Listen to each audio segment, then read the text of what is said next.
Good morning, Vijay ma'am. My audio ma'am. Good morning, ma'am. I would like to discuss with everyone a very important fact that I think we all agree to a point that our physical health is very important. I expect the answer to be yes. It is very important indeed. To this, I would like to twist my sentence in a bit. Don't you think that our mental health is equally important as like the physical health? The answer is yes again. Many times, the nurses working in the psychiatric unit may allege for wrong action, which may be a hindering factor for protecting the client with the mental illness. So, for this reason, the nurses need to be aware about the laws and the ethical principles. I would like to take the privilege to create awareness among the society through the young minds like you regarding legal and ethical issues in psychiatric nursing and its importance, because this knowledge will definitely enhance self and to the patient to protect one's right and takes one responsibility as a nurse, which is correct legally as well as ethically. Moving a step forward, I request Professor Dr. Pravati Tripathi, Dean, Faculty of Nursing, Some Nursing College, SOA, deemed to be University, to welcome the gathering. Ma'am, please.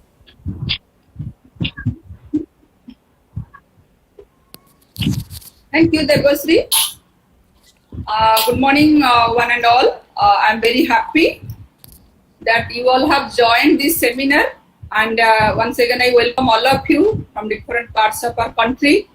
And next, I'm very delighted also to say that today we have with us the eminent speakers, Dr. Professor Manoranjita and Professor K. Vijayalakshmi, with their rich background of experience on knowledge, skill, and research. We are thankful you, ma'am, to attention and giving your valuable time for this development program session. Maybe we are not thinking that you will be able to have with us physically, but somehow this COVID situation, which have created online this type of seminar sessions. So this is a platform so that all of us are meeting and sharing, and we are very thankful that we are getting eminent speakers also. So both of you, thank you, ma'am, so much. Then we know that we are passing through this critical situation. Still, we need to develop ourselves. We boost our knowledge, skill, and especially the Department of Psychiatry, where we require specialized knowledge how to handle the situation with a mentally ill patient. So that will definitely require the specialized knowledge, and what are the today's seminar topic, that is ethical dilemma. So all of us, maybe student or faculty or the fellow nurses, so they require the skill how to deal with the situation where the ethical problems may arise, and whatever they should know, so that there will be low risk to the patient, also to themselves. So this is a very good topic, so that we can discuss today, and we can share our experience and knowledge. So that is very good. That I thank Professor Susmita Panta Singh. She has taken the initiation interest to arrange this seminar with her team. I thank all of them. So thank you all. So I think this will be benefiting you with higher knowledge and better things from the professional development or from the point of view. So I think you will be enjoying this session. So thank you, Susmita Debasri. Thank you, ma'am, again, Manoranjita madam and Vijay madam, very much. I have heard about you so much, but got an opportunity to see you and definitely we'll be hearing you very with our much interest. So thank you, ma'am, once again accepting our invitation. Thank you.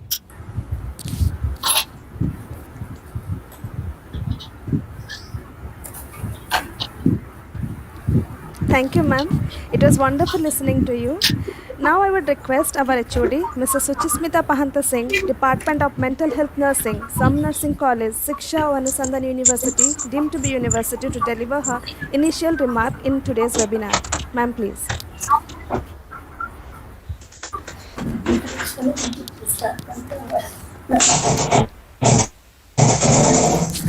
அடுத்தது presentation.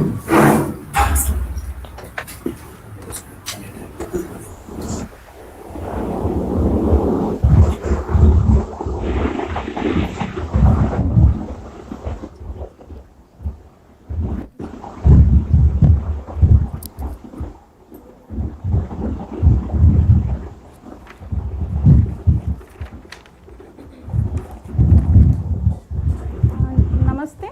I am Suchismita Pahanta Singh, Department of Psychiatric Nursing. Very much enthusiastic and privileged to organize this national webinar on behalf of Some Nursing College, Siksha, Anusandhan University, Bhubaneswar. As you know, mental health nursing is a field that is very complex and difficult to handle since it involves patients with different psychiatric illnesses. And the related legal and ethical issues are also very important in this field.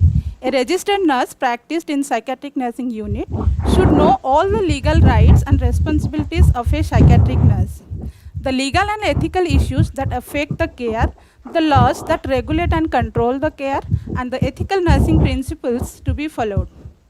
When a nurse is alleged of wrongdoing, it is determined whether he or she acted contrary to nursing ethics or pertaining to laws in the country. So, the legal and ethical responsibilities of a psychiatric nurse are intertwined. So, it is very important to consider and aware about the legal and ethical issues in the mental health nursing. All insights regarding ethical and legal issues in mental health nursing will be covered in this webinar, and hope this webinar will motivate the nurses, educator, practitioner and other healthcare professionals to change their attitude and reduce many legal and ethical issues in the healthcare practices. Thank you, Devashri. Thank you so much.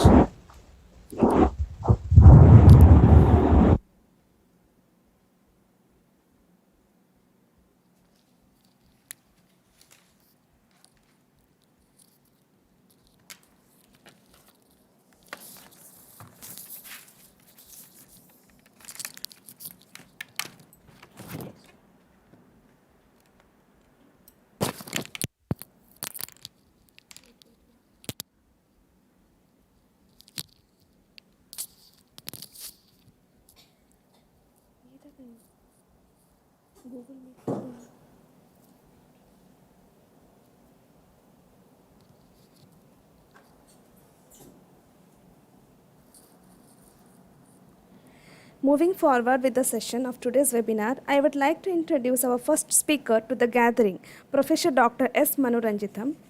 Speaking about Madam, she is a distinguished personality and she has completed her BSc, MSc and PhD in nursing in College of Nursing, CMC Vellore. She has globally extended her work experience from CMC Vellore from January to June 1986. She has also rendered her service as instructor in Staff Development Department, Bahrain, Defense Hospital, Bahrain from August to October. Worked in Oman, Specialized Nursing Institute, Muscat. And in Oman, she has worked as a tutor from 2012 to 2014, and presently she is working as a professor Category 1 in College of Nursing, CMC Vellore.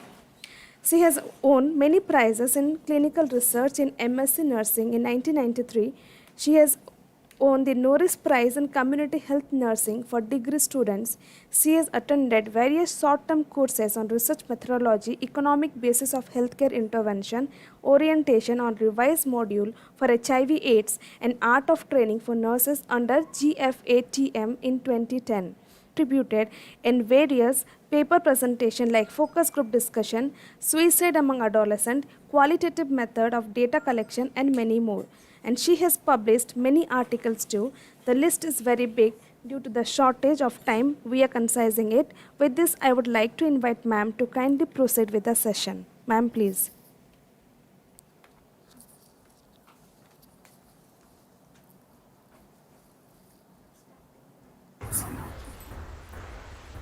I take this opportunity to thank, first of all, good morning to all of you. Good morning. From various parts of this country.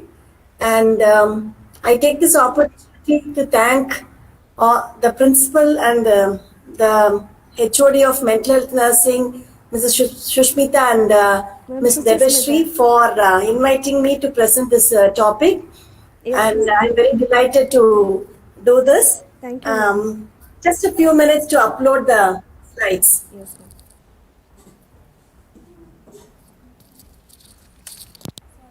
So thank you.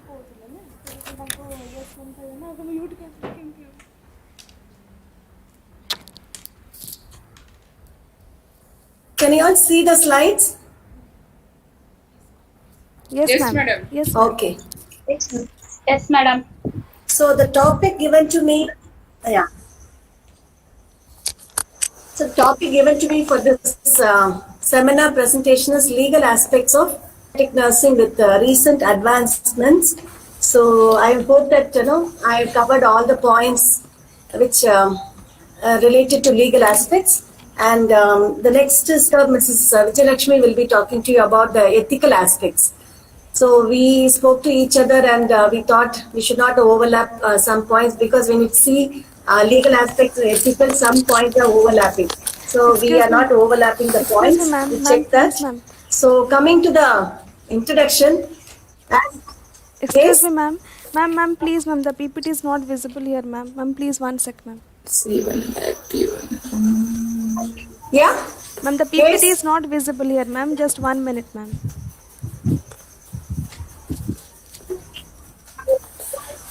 Oh, yes, visible it is. Visible. It's visible. Is it visible? Yeah, it's visible. It's visible. So can I continue? Yeah, it can continue. Ma'am. So visible that's for why us. I'll ask Debbie to continue. Yes. Okay. So, as all of us know, as nurses, we are involved in care of patients. And if you take psychiatric nurses, we are involved in a lot of things like prevention, treatment, and rehabilitation of these mentally ill people. So, when you take care of these mentally ill people, we should know their rights and privileges. Unless we know their rights and privileges, we won't be able to give a proper care to them. So, if you look at the legal aspects of psychiatric care, mainly rights of patients and qualities of care they receive from health professionals. And otherwise, as we say that the rights, mainly it's not only the rights of patients, it is also the legal aspects or the laws which are related to involved in care of psychiatric patients. And protecting the rights of these patients is very important, as they are considered as consumers of service. So as psychiatric nurses or any nurses who are working even in the medical or surgical wards or any other ward, we should know the legal aspects so that we will be able to give a proper care and we will be able to protect the patients. And coming to the definition for forensic psychiatry, it is the branch of psychiatry that deals with laws and rights related to mental ill, which is called as forensic psychiatry. And in India, the laws pertaining to treatment of patients with mental disorders mainly helps to protect two things. One is protecting their individual rights. Second one, streamlining the capacities of the institutions who are providing care for these patients. So these are the two things which are very important if you talk about forensic psychiatry. And first we'll start with Indian Lunacy Act, which everybody is familiar, which came into Act of 1912. This Indian Lunacy Act is the Act 4 of 1912, was based on the earlier English Lunacy Act of 1890. Though the act old, we will start from the old act and we'll come to what is new now. So this is replaced. This replaced the existing Indian Lunatic Asylum Act, which was postulated in the year 1856, and the enactment of Act resulted in the opening of new asylums and improvement in the condition of asylum. So mainly this Lunacy Act, it has got mainly 8 chapters. So I'm not going into detail of these 8 chapters. We will see what these 8 chapters mainly comprises of. If you look at chapter 1, mainly it has got definitions of various terms. And the chapter 2, mainly it is talks about the reception of lunatics. I'm sure that everybody knows that those days the psychiatric or the mentally ill patients were called as lunatics. That's why like lunatic asylums and all those things. So third chapter mainly deals with care and treatment of these patients. And the fourth chapter mainly was dealing with the proceedings in lunacy in presidency towns. And the fifth chapter mainly dealt with the proceedings in lunacy outside the presidency towns. And the sixth chapter, establishment of asylums. And the seventh one, expenses of the various expenses which incurred care of patients who were staying in the asylums were written under chapter 7. And chapter 8 mainly was dealing with the rules of these patients. So if you look at the Critical Indemnity Act, mainly the Indian Lunatic Act has only meager provision for the well-being of mentally ill. And most of the statements described are mainly dealt with governmental policies, but welfare of mentally ill were left out in the Indian Lunacy Act. That was the failure of the Indian Lunacy Act. So after the Indian Lunacy Act, all of us are very familiar with the Mental Health Act, which came into effect from 1987. And most of the things what we are following, the legal aspects are from the Mental Health Act 1987. And this replaced the Indian Lunacy Act of 1912. And the bill was passed in Rajya Sabha in the month of November and Lok Sabha in March and was assented to the President in May 87 and became the Act of 1987. So you know that whenever there's an act, it is not that simply it has come into force, it equations. So the emphasis is mainly on discarding the custodial care, segregating mental patients from the community and incorporating better provisions for psychiatric patients. And the Lunacy Act, we saw it had 8 chapters, but the Mental Health Act, when it was postulated, it contained 10 chapters. We'll just see a little bit about each of these chapters. And mainly, when you look at chapter 1 and Mental Health Act of 1987, it mainly deals with definitions of various terms, like mentally ill person. The term lunatic was deleted. Main highlight was the term lunatic was deleted, and they incorporated the word mentally ill in 1987 Act. And it goes on like this of various definitions. And if you look at the chapter 2, mainly it talks about establishment of mental health authority. And chapter 3 deals with establishment of psychiatric hospitals and psychiatric nursing homes. It is no more asylums. So they are talking about what are the various conditions required to have a separate psychiatric hospital and to have a separate nursing home. And chapter 4 mainly deals with admissions, detention in psychiatric hospital or in psychiatric nursing homes. And we'll be dealing later about admissions and discharges of these psychiatric patients which are legally related to these patients. And when you talk about admissions, mainly the admissions are under various circumstances. One is admission on voluntary basis. The patients are admitted under special circumstances, and temporary treatment order is given, and reception order. Mainly reception order is mainly through the court by the magistrate. On application, without application, admission in emergencies and miscellaneous admissions. And if you talk about types of admission, it is like in a diagram I've explained here. Mainly admission on like various types of admissions are there for psychiatric patients, which is listed in this act. One is admission on voluntary basis, admission under special circumstances, admission under reception order, admission in emergencies, then temporary treatment order, then admission of mentally ill prisoners, and miscellaneous admissions. And coming to admission on voluntary basis, if the person is a major, this person wants to apply for admission, So he can ask the medical and can get admitted into control on immediate threat to self or others. Suppose if they are harming others, or if they are if they are having a homicidal tendencies. So in that case, the magistrates, with the help of the medical administrator, decides that the person has to be admitted. Second one is for the short term for diagnosis and short term therapy, and third for the long term for treatment and determined ready for discharge. And then the application is again for the reception order. It is made by the relatives. The magistrate along with 2 medical officers keep the patient in the hospital for 14 days observation.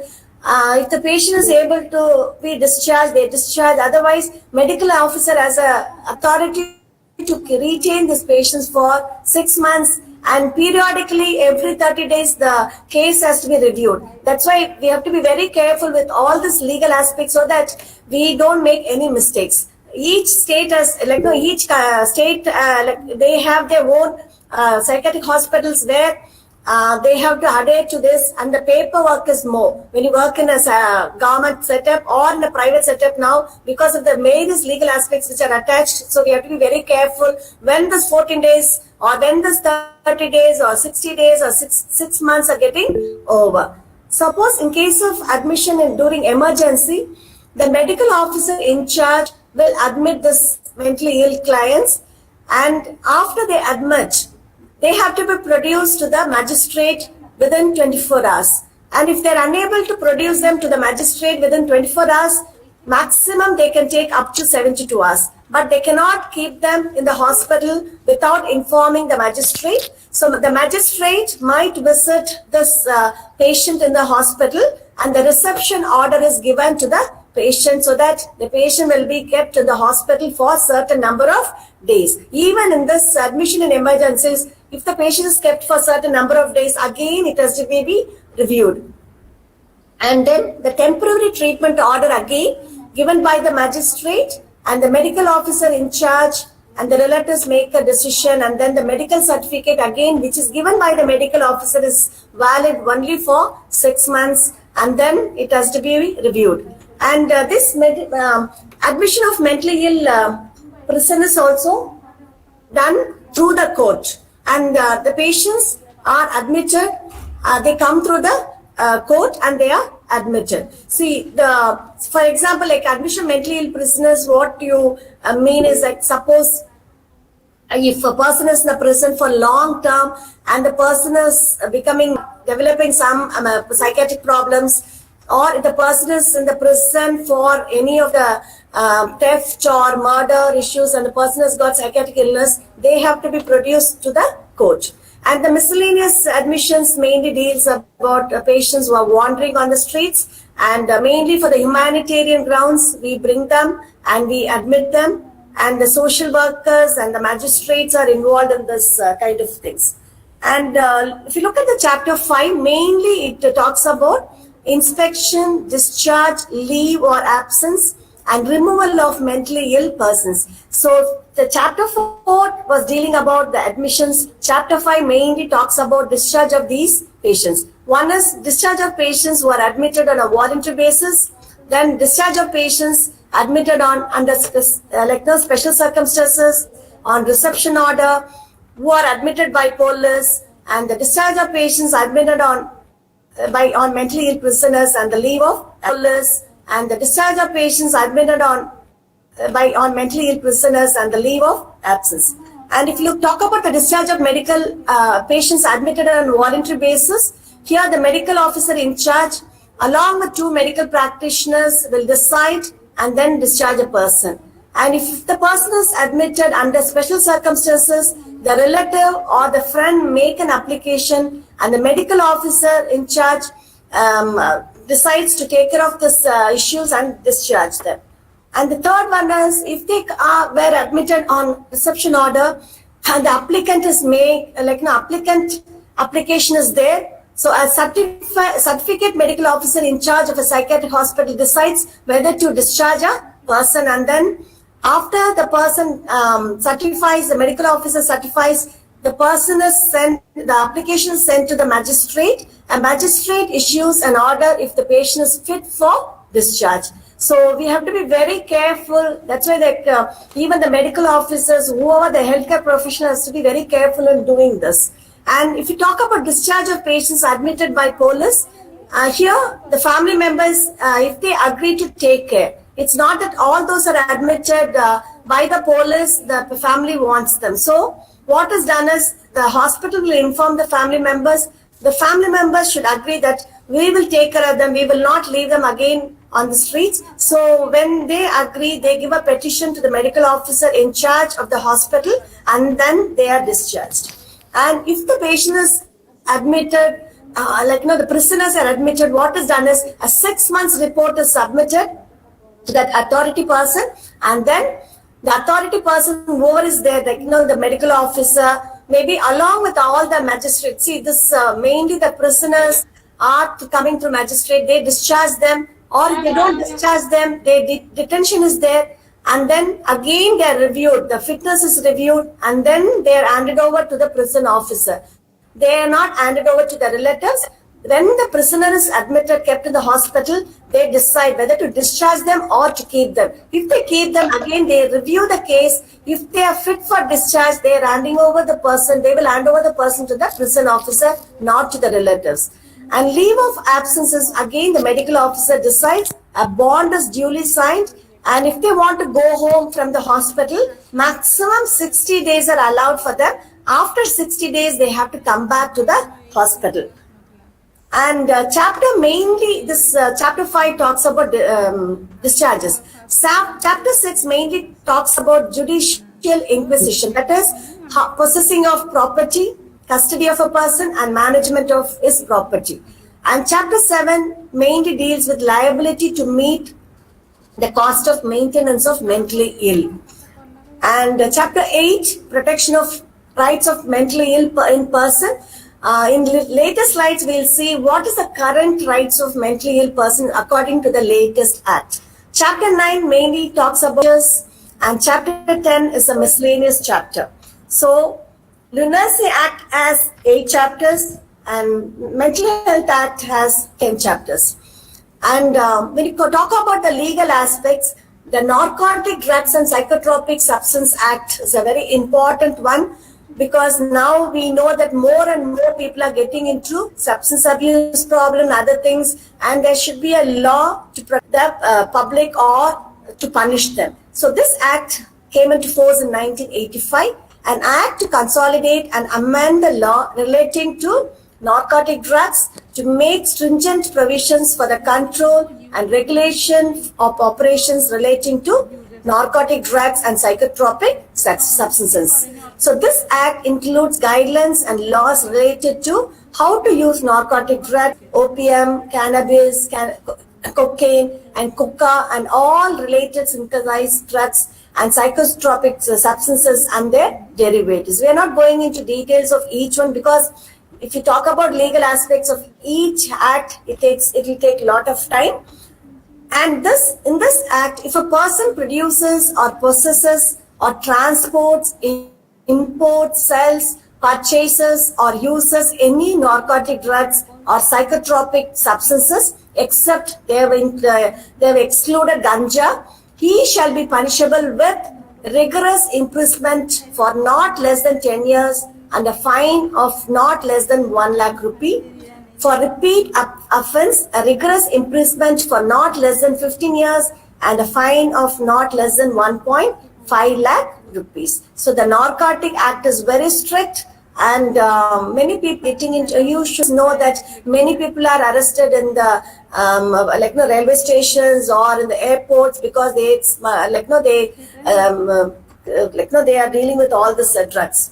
And this is a very important one, which the Mental Health Care Act, the latest one, this came into force in the year 2018, but it was postulated in the year 2000. It calls it, we call it as Mental Health Care Act 2017, an act to provide for mental health care and services for persons with mental illness and to protect, promote, and fulfill the rights of such persons during delivery of mental health care and services, and for matters connected therewith or INSA. The Mental Health Care Act 2017 was passed on 7th April 2017 and came into force from 7th July 2018. So we are in the era following this Mental Health Care Act 2017.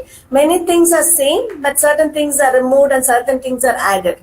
And quickly we see the chapters. Chapter 1 mainly deals about definitions. And this act may be called as Mental Health Care Act. It's not MOMO, it's called Mental Health Act. It is Mental Health Care Act. That's a difference. And this is extended for the whole of India. And if you look at this chapter 2, mainly deals about mental illness and capacity to make mental health care and treatment decisions. I'm not going to detail of what it is because for the lack of time, because I need to finish. There are a lot of other things also there. And if you look at chapter 3, mainly talks about advanced directive. That is, every person who is not a minor shall have the right to make an advanced directive in writing, specifying any or all of the following, namely, the way the person wishes to be cared for and treated for a mental illness, the way the person wishes not to be cared for and treated for mental illness, the individual or individuals in order of precedence he wants to appoint as his nominated representative as provided under section 14. So mainly they give importance to advanced directives in chapter 3. And if you look at chapter 4, mainly talks about nominated representatives. And chapter 5 mainly talks about rights of persons with mental illness. I have few slides on this rights of mental illness after this act. We will go in detail of these things. And chapter 6 mainly talks about what are the duties of appropriate government. So the appropriate government have a duty to plan, design and implement programs for the promotion of mental health and so creating awareness of mental health and illness and reducing stigma associated with mental illness, one of the important duty of the government. So they also talk about appropriate government to take measures as regard to human resource development and training, etc. in this chapter. If you look at chapter 7, it talks mainly about the Central Mental Authority, and chapter 8 talks about how state mental authority and what are their policies and what are they have supposed to do for in care of mentally ill patients. And chapter 9 mainly talks about finance, accounts and audit. Here they say that the central government may, after due appropriation made by Parliament by law in this behalf, make to the central authority grants of such government may think fit for utilizing for the purpose of this act. So mainly it covers the finance, account, audit for mentally ill patients. And 10th chapter mainly deals about the mental health establishments, and the 11th chapter about the mental health review boards. And when you say mental health review boards, the state authority shall by notification should constitute boards to be called as mental health review boards. All the states should have this mental health review boards for the purpose of this act. And then the chapter 12 mainly talks about the admission, treatment and discharge of these patients, nothing different from the earlier act. And chapter earlier 1987, if you look at it, has got only 10 chapters, but here the latest act, it has got about 16 chapters. And if we talk about the 14th one, mainly it talks about the restriction to discharge, mainly talks about discharge. And the chapter 15 talks about the offences and penalties for establishing or maintaining mental health establishment in contravention of provision of this act. And then the 16th chapter is a miscellaneous chapter. There are various things under this miscellaneous chapter. One is power to call for information, power to central government. It goes on like this, and they talk about various things, even protection and action taken in good faith. And they are also talking about bar of jurisdiction and act to have overriding effect. All those things, miscellaneous things are kept in this act. So from 8th chapter in 1912, we had come to 10 chapters in 1987. And in 2017, we have about 16 chapters which talks about the care of, the treatment of mentally ill patients. Coming to the salient features or the important features of this Mental Health Care Act, which is apart from the other two, one is until all of us know that until this bill, anymore who attempted suicide was booked face charges and persecution.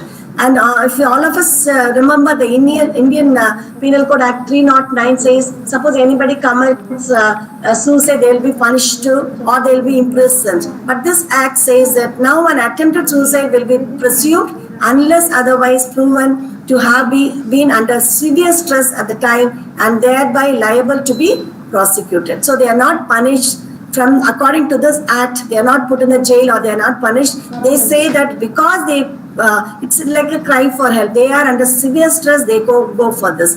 And this bill recognizes the rights and dignity of the mental health care patient, and the act states that every citizen has a right to access mental health care and treatment from facilities run or funded by the appropriate government. The other features of this act are, it assures free treatment to those who are homeless or below poverty line. A person with mental illness will also have the right confidentiality with respect to his mental health care treatment, and the bill mentions that every insurer shall make provisions, and this act abolished the ECT for children and made provisions for giving modified ECT. So according to this act, the children are not supposed to be given electroconvulsive therapy, and it also empowers the mentally ill person to choose the treatment and appoint individual as nominated representatives who can take decision on behalf of them. So these are some of the salient features of this 2017 Act. And mainly the legal responsibilities, all of us know, it is mainly a responsibility and civil responsibility of a person. We talk about the criminal responsibility, all of us know about the Magnatan rule. This was a section 84 of the IPC 1860. According to this rule, it says that nothing is an offence which is done by a person who at the time of doing it by reason of unsound of mind was capable of knowing the act, or that what he was doing was either wrong or contrary to the law. The accused is not found guilty if insanity is established during trial stage. That's why as nurses we have to be very clear when the patients are admitted, like whom they are admitted. Sometimes they will do some kind of a murder, something, they will come to the hospital, they say that they are having problem and they get into psychiatric hospital mainly to escape from the laws. So even admitting person, that psychiatric board is saying they have to be very clear on what basis they are coming, and really they have to look into this cases. And as you know, I'm not going to go in details of this Magnatan rule. And the second one is the irresistible impulse test. This is mainly, this test is along with the Magnatan rule, it is used. Here, a person knows the difference between right and wrong, but finds himself impulsively driven to commit the criminal act. And the second one is, all of us know the Durham rule, which came into force in the year 1954. Here, according to this, an accused person is not criminally responsible for his unlawful act is the product of mental disease or criminal effect. And it would free almost all defendants who saw any degree of mental disease or defect not widely accepted. So if you talk about the criminal thing, one is the Magnatan, other one is Durham, the third one is the American Law Institute test, which says this American Law Institute test is similar to the combination of Magnatan rule and irresistible impulse test. This rule excludes psychopaths. This popular test is now used by all courts in the United States of America, but I don't know whether we have in our place.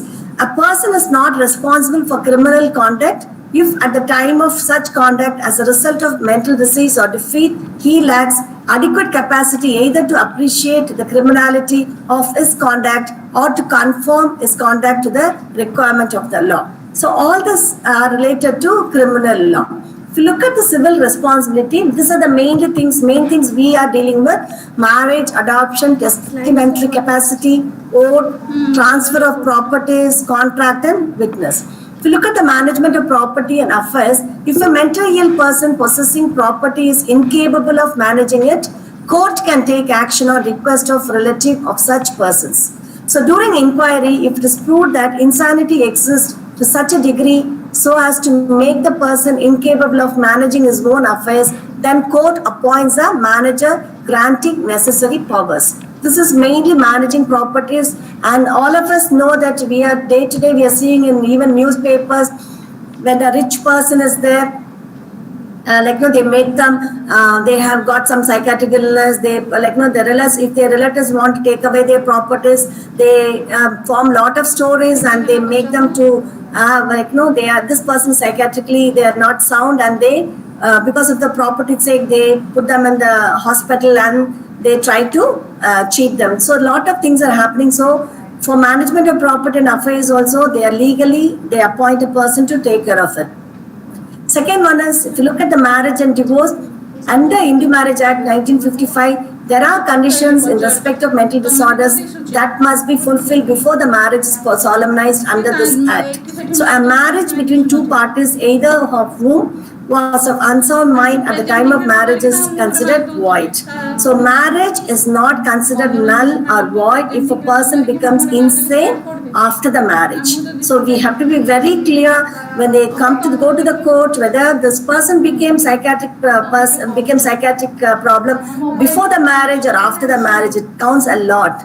And third is, divorce can be obtained if a party has been incurably of unsound mind or is suffering continuously or intermittently from mental disorder of such a kind and to an extent that the petitioner cannot reasonably to be expected to live with the respondent. And then insanity developing subsequent to marriage divorce can be obtained if insanity is incurable even after continuous treatment for over 3 years, that this person can be separated. So they will have to wait for 3 years, not that immediately when they apply for a divorce, it is given. Then coming to, it is same like a Hindu Marriage Act, we have Parsi Marriage Act, all those other marriages. Only on one example I have listed here. Testamentary capacity is the legal status of being capable of executing a will, a legal declaration of the intention of a testator with respect to his property which he desires to be carried into effect after his death. And according to this, we have an act which is called Indian Succession Act of 1925, which stipulates that any person of unsound mind can make a will. Any person of sound, not unsound, I made a mistake. Any person of sound mind can make a will.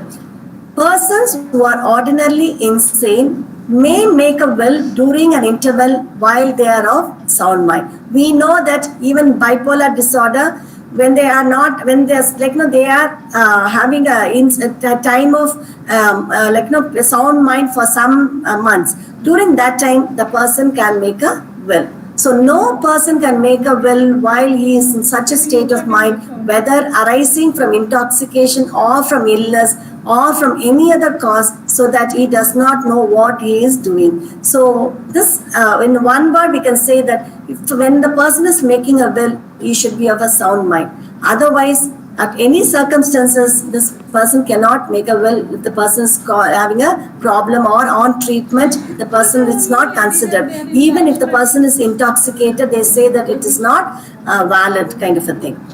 A medical petitioner can check the following points to assess the fitness of the testator to make a valid will. One is an understanding of the person should understand the nature of the will, the knowledge of the property, and ability to recognize those who may have justifiable claims on the property. So unless this person knows all these things, even if the will is not valid. Then adoption, according to the Hindu Adoptions and Maintenance Act 1956, any Hindu male who is of sound mind and is not a minor can adopt a child with the consent of his wife unless she has been declared by a court to be of unsound mind.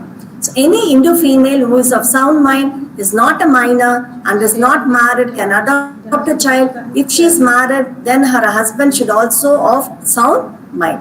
The person capable of giving an adoption should also of sound mind. That's why now we know that adoption earlier, if you look at many places, if they want to adopt a child, it was easy. But now the rules are becoming very stringent, and then if you want to adopt a child, they have to go make a petition, and then they have to wait for a long time and they have to undergo a medical checkup before even they could take the child from the adoption centers. So now it is very strict. Though the acts are there from the year 1956, you know that still lot of things are which is going on which is not according to the law. Then contracts again under Indian Contract Act 1872. Section 11, every person to be competent to contract must be a major of sound mind. A person is considered to be sound mind if at the time of making a contract, he is capable of understanding it and forming a rational judgment as to its effects upon his interest. Then coming to other one is competency as a witness, an election or right to vote. Under the Indian Evidence Act 1872, an insane person is not competent to give evidence. So that is very clear. And also no person of unsound mind can contest for election or they can exercise franchise of voting also. So it is not valid, but I know that recently when I know that even Chennai, this psychiatric patients from the IMH, when they were having a sound mind, they were in the hospital, but they were given permission to franchise their voting. That is when they are sound mind, they can do it. Still, if they are unsound, they cannot do that. Then I'm finishing. There are few more slides. Coming to the rights of mentally ill person, which is very important. As psychiatric nurses, we should know that the rights are there so that we will not be confused when something is asked, like whether we can do this or our patients can do this. One is every person shall have a right to access for mental health care. That is their right. Then every person live in to be a part and not to be segregated from the society. That everybody knows that, and not continue to remain in the mental health establishment merely because he does not have a family or is not accepted by his family or homeless or due to absence of community-based facilities. So as healthcare providers, we have to provide them a place for them to live because but the scenario is different because they don't have a family, they cannot go anywhere, they are staying back in many of the hospitals. But according to this, the latest 2017 Act, these are the rights. But other rights, I've listed a few things like every person with mental illness shall have the right to live with dignity and shall be protected from inhuman and degrading treatment. That is, they have a right to live in a safe and hygienic environment, have a right to have adequate sanitary conditions, have a right to reasonable facilities for leisure, recreation, education and religious practices, to privacy, for proper clothing, and to not to be forced to undertake work in a mental health establishment and to receive appropriate remuneration for work when undertaken. And all of us know that there are many people, we have sheltered workshops attached to psychiatric hospitals where they go work and then earn, and they are even appointed, many of the psychiatric patients, like a rehabilitative services, they are in different shops and they earn money.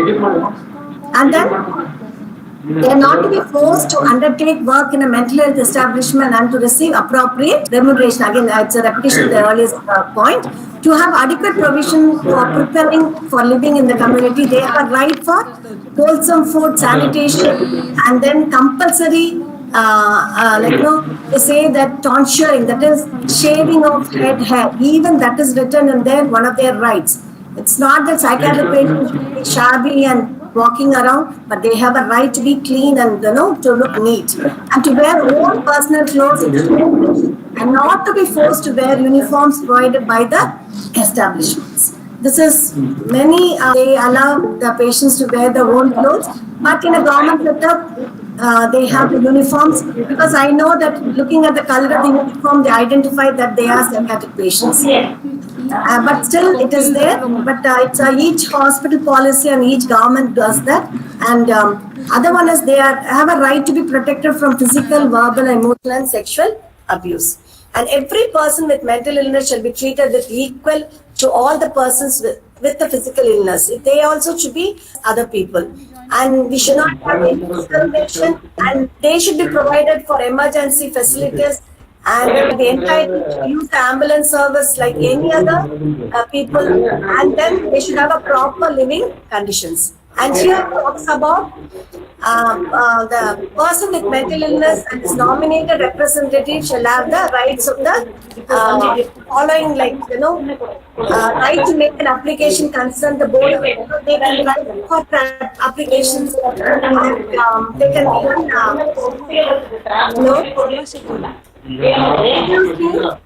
the law. Excuse me, ma'am. Ma'am, Manu, ma'am. Yes, Ma'am, please, ma'am, 1 second, ma'am. Ma'am, I just want Mr. Shekhar, please mute your audio. Mr. Shekhar, please mute your audio. Mr. Shekhar, please mute your audio. Thank you, ma'am. Ma'am, you can start, ma'am. Hello. Yes, Mr. Shekhar, please mute your audio, sir. okay. No, I'm finishing. Yes, So I'm listing few more rights. All persons with mental illness shall have the right for basic medical records. So even they can access to the medical records of their own. And a person with mental illness admitted to the mental health establishment shall have the right to refuse or receive visitors. We cannot force them. Like, somebody has come, you need to see them. They can refuse if they don't want to have the visitors. And they can refuse or receiving even mobile phone calls at reasonable times subject to the norms of such mental health. And also they have a right to make complaints about deficiencies of services which are provided by the hospital. And then a person with mental illness shall be entitled to receive free legal services. So these are some of the rights which are listed in the latest Mental Health Care Act 2017. Some of these acts are very there, and I've picked up only few things. Even if you read that latest act, even the photographing of, I'm sure that from the beginning it is there. They have a right to refuse for taking photos. So even those things are listed down, and I'm sure that everything is available in Google, and you can go through, like those are specializing in psychiatric nursing. We should know these, at least how many chapters are there in each of this act. 8 chapters, then it came to 10, then it came to 16 kind of a thing. So then as the days go by, the chapters are increasing. From this also we can understand that what the importance given for psychiatric patients, and also how much we should know about the legal things which are related to them. Then these are some of the acts which are again related to psychiatric patients, like the Act, Rehabilitation Council of Act 1992, Juvenile Justice Act, Consumer Protection Act, and there are a whole lot of list I've given you. And if you're able to get the slides, you can take and you can read of each of these acts which are related to psychiatric patients. Coming to nurses' role in legal aspects of mental health nurse, we as nurses, as I said, we are there for 24 hours with the patients, and we are always available. So we should know these legal aspects. What we can do is, one is, when you say that we can educate our clients or the families, suppose they don't know, can we do like this, or can we do, if you are not knowing the correct one, then we cannot educate the person. So you should know, then only you can educate. Okay, you can do this, or if you are there, then you can do things according to the way it should be. Then you can comply with the standard of care, supervise the care. Those who are in supervisory level, even we should know, or the people so that whether the care which is given to them is up to the level which is expected. Then adhering to the nursing process, document carefully. And one important thing I can say is, documentation in psychiatry is very, very important if you come to legal aspect. Many of these records are taken to the court, and if your documentation is not correct, or there is any overlapping of information or missing out information, it's very it's very dangerous. So it's very important that each and every matter is documented. And even there are a lot of things we use in restraints for patients. Even there are a lot of legal issues related to restraints. Consent, getting a consent for restraint. I can tell you, the place where I work in Velu CMC, when we were students, we were not getting consent when you want to restrain a patient. But now it has become mandatory that consent from the patient or to the relative. Suppose the patient is unable to give a consent, we have to get a consent before restraining a patient. So every time when the patient is restrained, new consent and we need to get. So we have to be very careful knowing this, because the patient can take us to the court. So even for giving I remember when we in 1982, ECTs, electroconvulsive therapies, direct ECTs were there, and no consent from the patient. Only oral information we used to give when the ECT was given. Now, from direct ECT, it has come into modified ECT, and we need to get a consent. Every ECT, before, even if you're planning 10 ECTs, at every ECT, 10 consent, new consent has to be obtained. Admission, same way for admissions, for discharge. If you're admitting a person on an involuntary basis, and if the person is becoming okay, and the person has become sound mind, then the person becomes like a voluntary patient. So we have to change into voluntary. Doing this. Then approach the client with warm and accepting manner, should have adequate knowledge about admission, as I was talking about these things, take informed consent and families for various procedures, follow vigorous guidelines regarding application of restraints and seclusion, and she should protect the basic human rights of patients. That is very, very important. Rights are there for all patients, but we have to protect our patient rights when he is working in a psychiatric setup.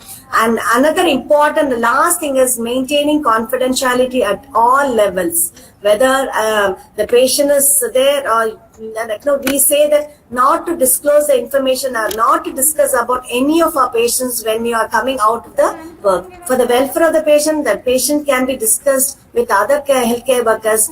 And even if the patient is your neighbor, we say that it should not be discussed with your family members. So that much of confidentiality as nurses we have to maintain. Then maintain privacy of the patient while doing any procedures. All records should be kept strictly confidential, and inform client escapes from the unit.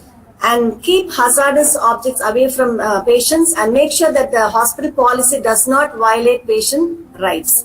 And watchful for mentally ill criminals. This is applicable for all the hospitals, those are admitting criminals. We have to be very careful, because when you have criminals in the hospital, the rules are different. There is a police always there. If it's a private hospital, they come and they sit next to them. So we have to be very careful not to violate their rights when we are in that circumstances. So these are some of the responsibilities each of the nurses we need to possess. So when you look at the legal aspects of psychiatry or psychiatric nursing, it is very complicated one. There are a lot of things are there, legal things. And as nurses, we have to be knowledgeable.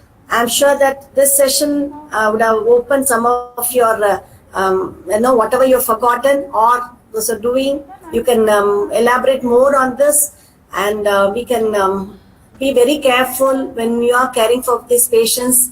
And all of us have a responsibility to these patients, our patients. So I take this opportunity to thank the organizers for giving me the chance of presenting this. I know this within half an hour, 45 minutes. It is very difficult because we have to rush through this, and through Zoom, through sitting online. I know it is very difficult for all of us to listen and see the person.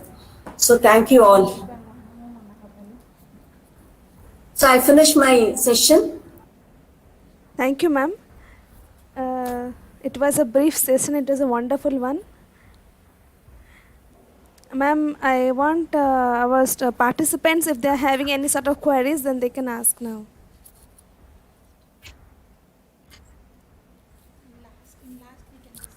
And at last we can discuss. Participants, please do not leave. At last we can discuss. Through the chat box we can ask to our experts and they can reply to the queries. So moving on to the program, ma'am, it was a wonderful. Thank you, ma'am. You have shared your valuable time. It was delightful listening to you. It was interesting session. So moving towards our next eminent resource person, Professor Dr. K. Vijayalakshmi. Speaking about the eminent personality, she has completed Amrit Kaur College of Nursing, New Delhi in 1990, and she has completed her MSc Nursing in Mental Health Nursing in Christian Medical College and Hospital, Vellore, Tamil Nadu, and she has also completed her PhD in Nursing in 2016 under Rajiv Gandhi University of Health Science, Bangalore, Karnataka, Masters in Arts in Sociology and Psychology as well. She has worked as assistant professor in Sacred Heart College of Nursing, Ultra Trust, Madurai, Tamil Nadu from 2000 to 2004 and 2004 to 2008 in BP Korial Institute of Health Science, Dharan, Nepal. Since 2008 June to till date, she is working as a professor in Apollo College of Nursing, Chennai.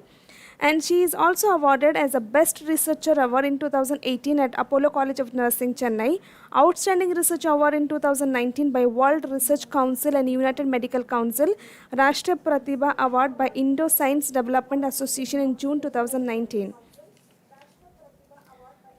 She has conducted workshop on research methodology conducted by Apollo College of Nursing, Chennai in 2013, and she has also done many publications in national and international journals.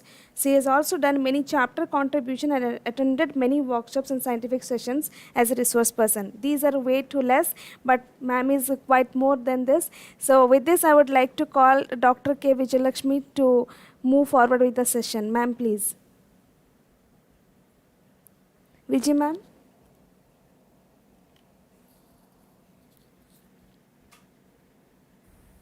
Thank you, Dabasri. Thank you, ma'am. First of all, I thank organizers for giving me this opportunity. Dean Dr. Pravadi.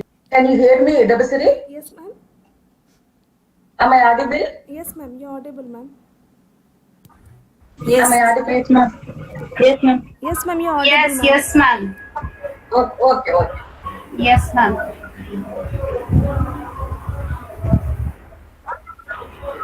Yes. I take this opportunity to thank Dean Dr. Pravati and the HOD of the Institute, HOD of Mental Health Nursing and Dabasri. Just a few minutes, I will open my slides. Good morning to all. Good morning, ma'am. Having you here. Good morning, ma'am. Good morning. Good morning, ma'am. Good morning.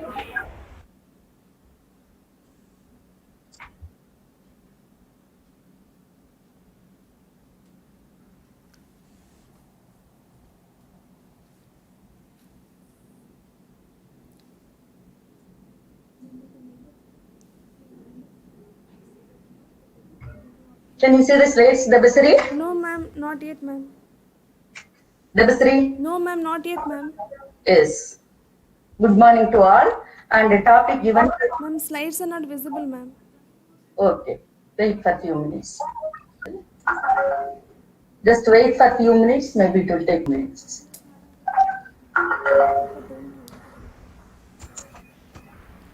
Madhusmita Mahapatra, please stop presenting. Madhusmita Mahapatra, please stop presenting. Now? No, ma'am. Not visible. Ma'am, Dabasri? no, ma'am. Not visible, ma'am.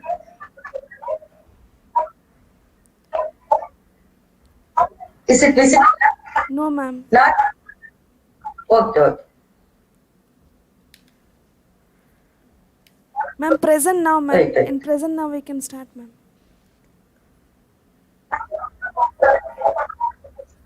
Ah. Now Yes, it's ma'am, visible, ma'am. Yes, ma'am. It is Okay, visible. thank you. Okay, thank Ma'am, you. please go for the slideshow, ma'am. Full screen, ma'am. Yes, ma'am.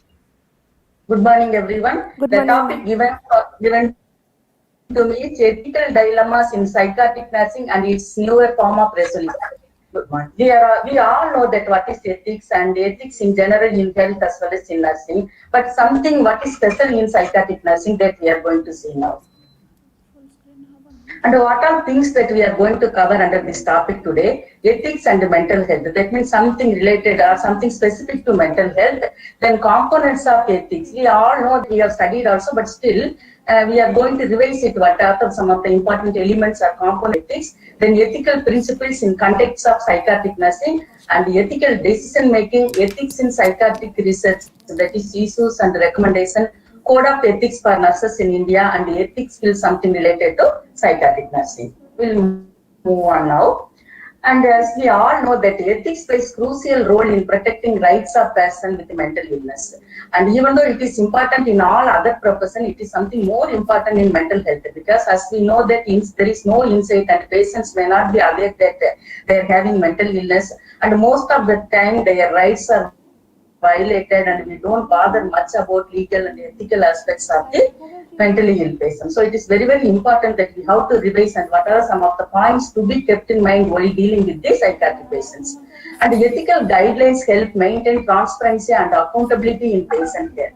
Therefore, various ethical guidelines have been put forward by national and international organizations for practicing nursing. So this all acts as a guidelines for us to practice.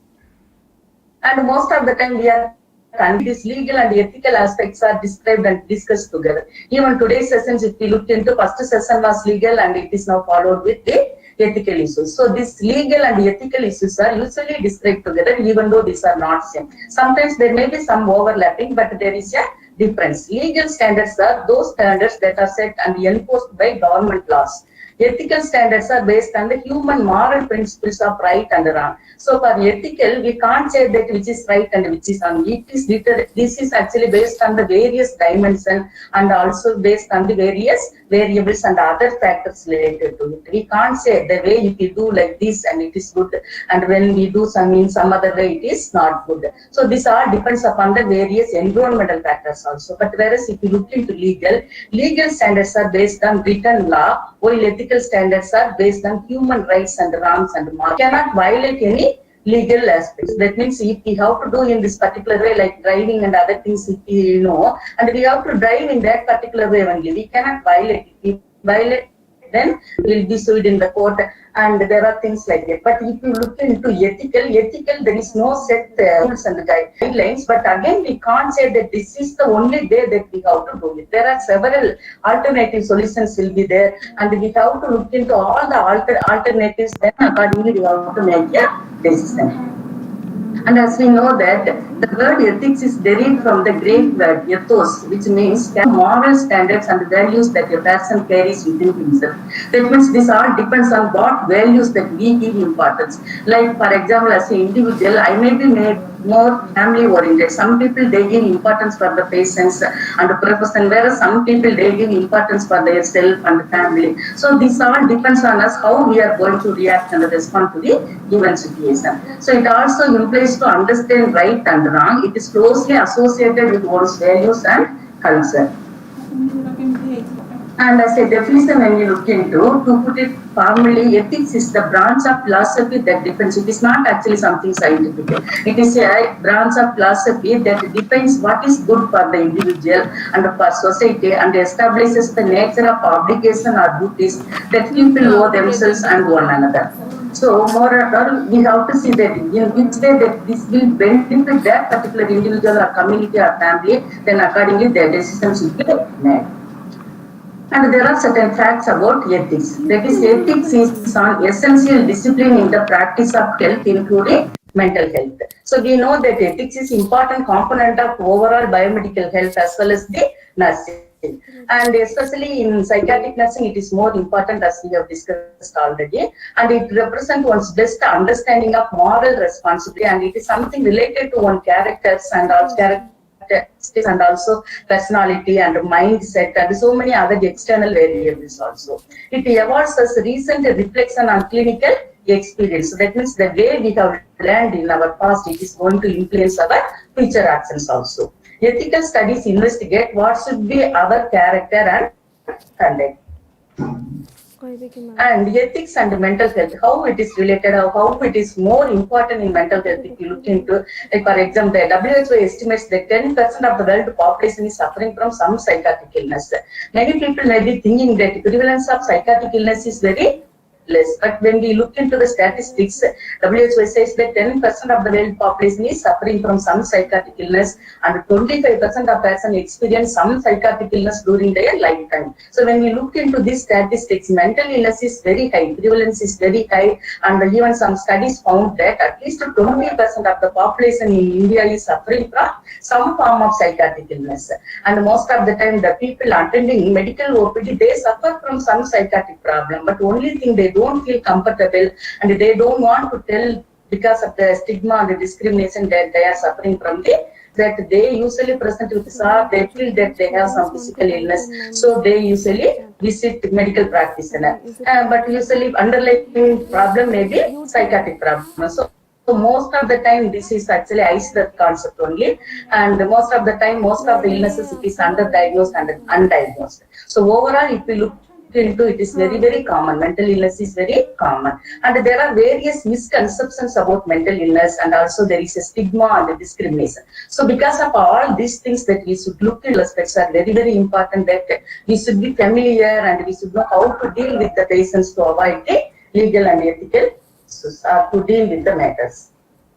And when we look into some past unethical practices, there was a research conducted very long back in Tuskegee. So this is popular study, Tuskegee syphilis study in 32 to 1972 it was done. So what was done in this study? This study was actually cohort study conducted in the first part of the 20th century. And the patients recruited with the syphilis and followed up over. And so whenever patients has any problem, whenever they present with any problem, it is our duty to treat the patient. So instead what they did actually, they did not give any treatment. They knew that there is effective treatment available for the syphilis, but still they denied treatment. And what happened? They did not treatment and they wanted to see the course of illness. What happens when the treatment is not given to the patient with syphilis? So likewise, many studies, unethical studies were conducted, and no, they were not given any treatment. Many people died because of it, and they were also not given any information about the study, and that their participants of the study, they did not take any consent also. So ethically it is violated. They did not follow any ethical principles and rules. So after that only people realized that this study is ethical and we are not supposed to conduct studies like this. Then after that only ethical guidelines were prepared, and now we are supposed to follow all the guidelines, and every institution there is a ethical committee, institutional ethics committee. Experiments also it was conducted. That means during World War II, a number of German physicians conducted painful and often deadly experiments on thousands of prisoners without their permission. Actually, whenever we have to do any trial on drugs or and other things, usually it is done on animals. And whereas in these experiments, they have usually included all the human beings, prisoners and other people, even some mentally ill patients also they were involved.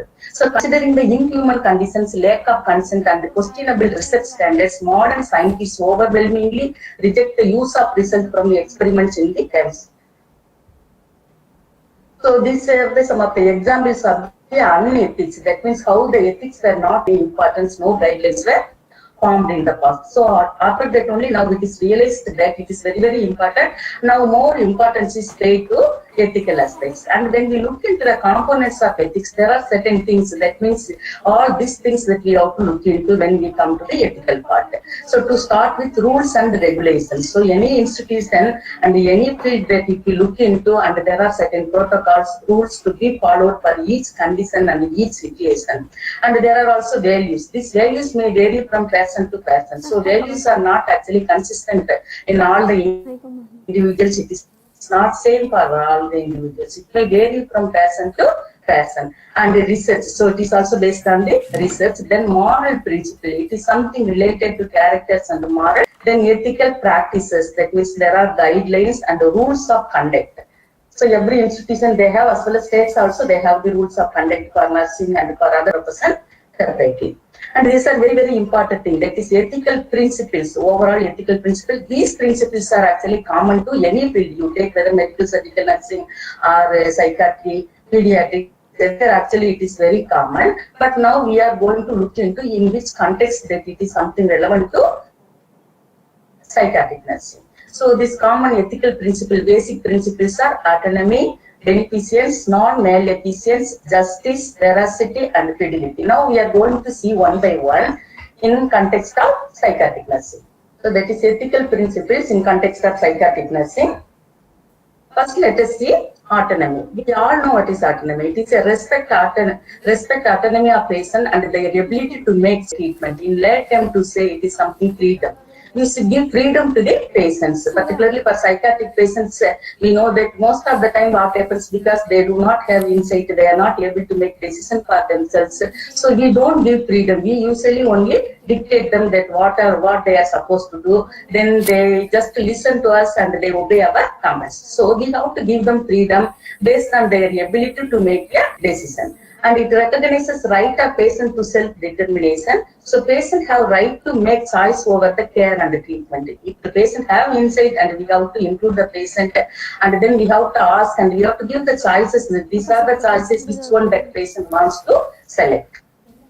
So for example, involving in group therapy, selection of recreational activities. So what happens usually when there is a setting, like for example, there is one setting with a 50-bedded hospital. So what we usually do, we take all the patients and some group therapy. But whereas this group therapy may not be beneficial to all the patients, same therapy may not be beneficial. So again, we have grouped the patients in for which patients which therapy will be beneficial. Again, it is better that we can also ask patient suggestion in which group therapy or what type of therapy that they want to be a part of it. Then selection of recreational activities also. So again, this depends upon the patient's interest. Other factors also we have to look into. Again, ask the patient which area, which type of activity they are interested. We cannot simply force the patients to do some activity which we usually plan. So always involve the patients in decision making, recreational activities and all other things. So in this way, we can see that autonomy of the patients is we make the criteria. The next is beneficence. That is something benefit to the participants or individuals or patients. Nurses have an obligation to render the most appropriate intervention that will facilitate the recovery for the patient. That means in psychiatric setting, in which way that we can make it happen. That is individualized care. We may be thinking that there are certain principles which are common. Yes, of course, there may be certain things like if you take the way we are going to give injection and other things, there is a way that we need to follow. But whereas when we look into psychiatric patients, there is no standard thing that we have to do the procedure only in this way. So again, this care should be individualized. Each patient may have the different needs. So when we are going to give care to the patient, and it must be individualized, depending upon their needs, not depending upon where we have planned the things. And again, grouping patients appropriately for group activities, as we have already discussed. So whatever that we do, it should benefit the patient. So nurses have an obligation to render the most appropriate intervention. There may be many interventions, but which is appropriate for that particular patient, individual patient, and that we have to select. Then non-maleficence, it is one of the important things, that is above all, do no harm. We should never harm the patient at any cost for any reason. And sometimes what happens that we have to conduct one research, for that particular reason, we may ask the patient to come to the hospital every alternate day. But whereas the patient has to come for follow-up only once in 2 weeks only. So there is no need for the patient to come for the follow-up every alternate days. Just for sake of our research, we are asking the patient to come. So patient has to travel all the way, maybe bus charges and other things, auto charges, whatever that the transportation charges, then again food and other things. Maybe they have to take one day leave and come. There are so many other issues involved. So we harm the patient here. It may be physical harm or psychological harm or financially that we are harming the patient. So we should see that even if you don't do anything good for the patient, and you should never harm any patient. So always we should very well remember that above all, do not harm, do no harm to the patient for any reason at any cost. So make sure that the procedure does not harm the patient or others in society. An act or omission by a nurse that deviates from accepted standards of practice in the nursing community, which causes harm to the patient. Like for example, let us take in our psychiatric setting, in which way that depressive patient interaction with the patient with the severe manic features. So what will happen if there are two depressive patients? Usually we say that it is not good because both of them are not going to discuss at all. There will not be any interaction. At the same time, we cannot keep one depressive as well as manic patient also together. So what happens? Usually these depressive patients, they feel very inferior. They feel that they are incapable, hopeless. All those negative feelings are there. And if you take many patients, they always have superiority complex, grandiose delusion and other things. They think that they are in the top of the world, they can help everyone. So what happens when these patients are put together? Sometimes these many patients, not sometimes, most of the time, they dominate the depressive patient. And by looking at many patients, depressive patients becomes more and more depressive. And sometimes this manic patient may even help the depressive patients to commit. Somehow they are helping the patients to end their life because they are not capable to live in this world. So these are some of the disadvantages when we keep these patients together. So like this, we have to look into various other factors. So in this way, that when we keep like that patients together, we are harming the patient knowingly or unknowingly. It is not our intention, but still knowingly or unknowingly, without our intention, we do harm our patients. So we shouldn't at any cost.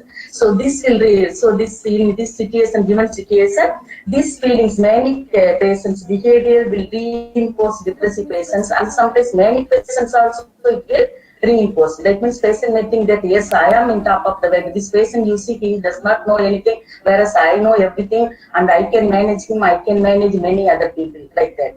So we should not do such type of activities. It is just one simple example only. Like this, even in every aspect of care, we need to think that in any way, without our knowledge, whether we are harming the patient. So see that we never harm the patient. Do no harm. That should be our motto. Then coming to the justice. That is respect human rights and to respect morally acceptable laws. Everyone now, just now, Manoranjana madam has discussed in detail about the rights of the patients. So every patient, a normal citizen, that we have your rights. Like this, mentally ill patients also, they have the rights. So you see, the 4 main areas that nurse must consider when evaluating the fair distribution of scarce resources, competing needs. Fair distribution of scarce resources means resources are very less only. That means available time, money, and other things what we have that can be distributed for the patient.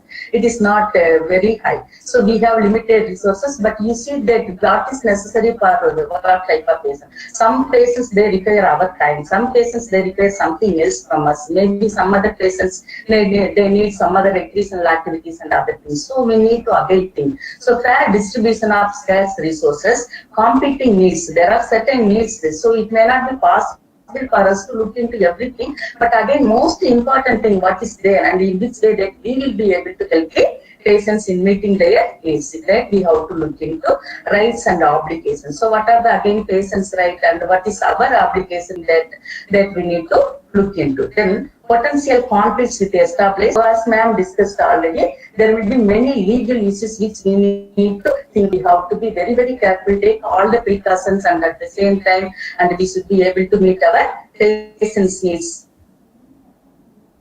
Then veracity, that is being honest and truthful with the patient. At any cost, for any reason, we should never tell lies with the patient. So sometimes in psychiatric, the patient will be very paranoid, and they will have paranoid vision and other things. And once if there is no trust between the therapist, the nurse, as well as the patient, then they will not cooperate with us. We will not be able to maintain good IPR trust in relationship with them. So we have to be very honest and truthful with the patient. Accurate transfer of information to the patient and the family. So whatever is possible only to tell the patient. We should not tell the patient, like for example, depressive patients come and ask, my sister, I am taking medication for past 1 week, whether I will be all right. So in this case, relatives also may have to tell the patient that patient is not going to recover immediately. It will take time. For some patient, it may take even 1 month also.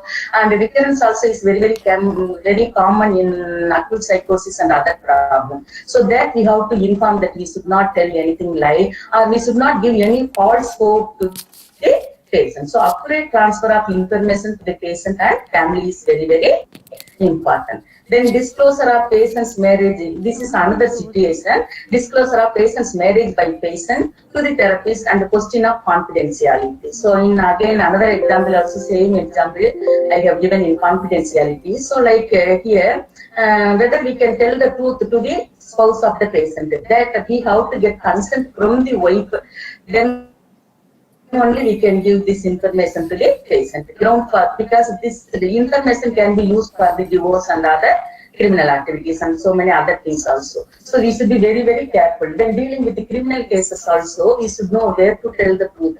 And there are certain situations, definitely we cannot maintain the confidentiality, but there are certain ways in certain situations where we can actually we can tell the truth to certain people only. That means only to the concerned and the competent authorities that we can tell, and we cannot tell everything to all the individuals, those who are not at all involved and concerned to the patient care.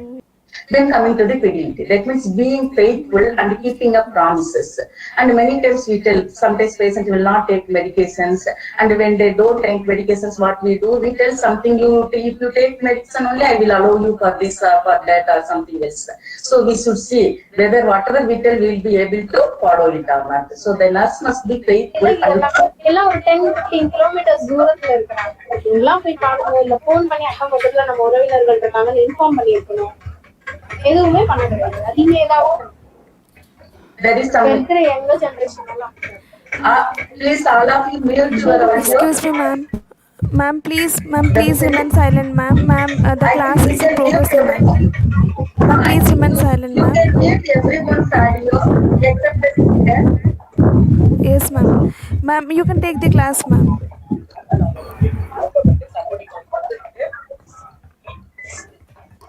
Time is okay. Fidelity. So, like it is one of the examples. Permitted to pass the we are telling that if we take medicine, we have to see that we have to permit the patient when the patient complains to our or patient brings our command. And there are certain other principles which we need to look into: informed consent, confidentiality, excellent standards. And if you mute your audio, Representative, shall we take another 10 minutes? What is the time? Ma'am, yes, ma'am, you can take the class, ma'am. No issues, ma'am.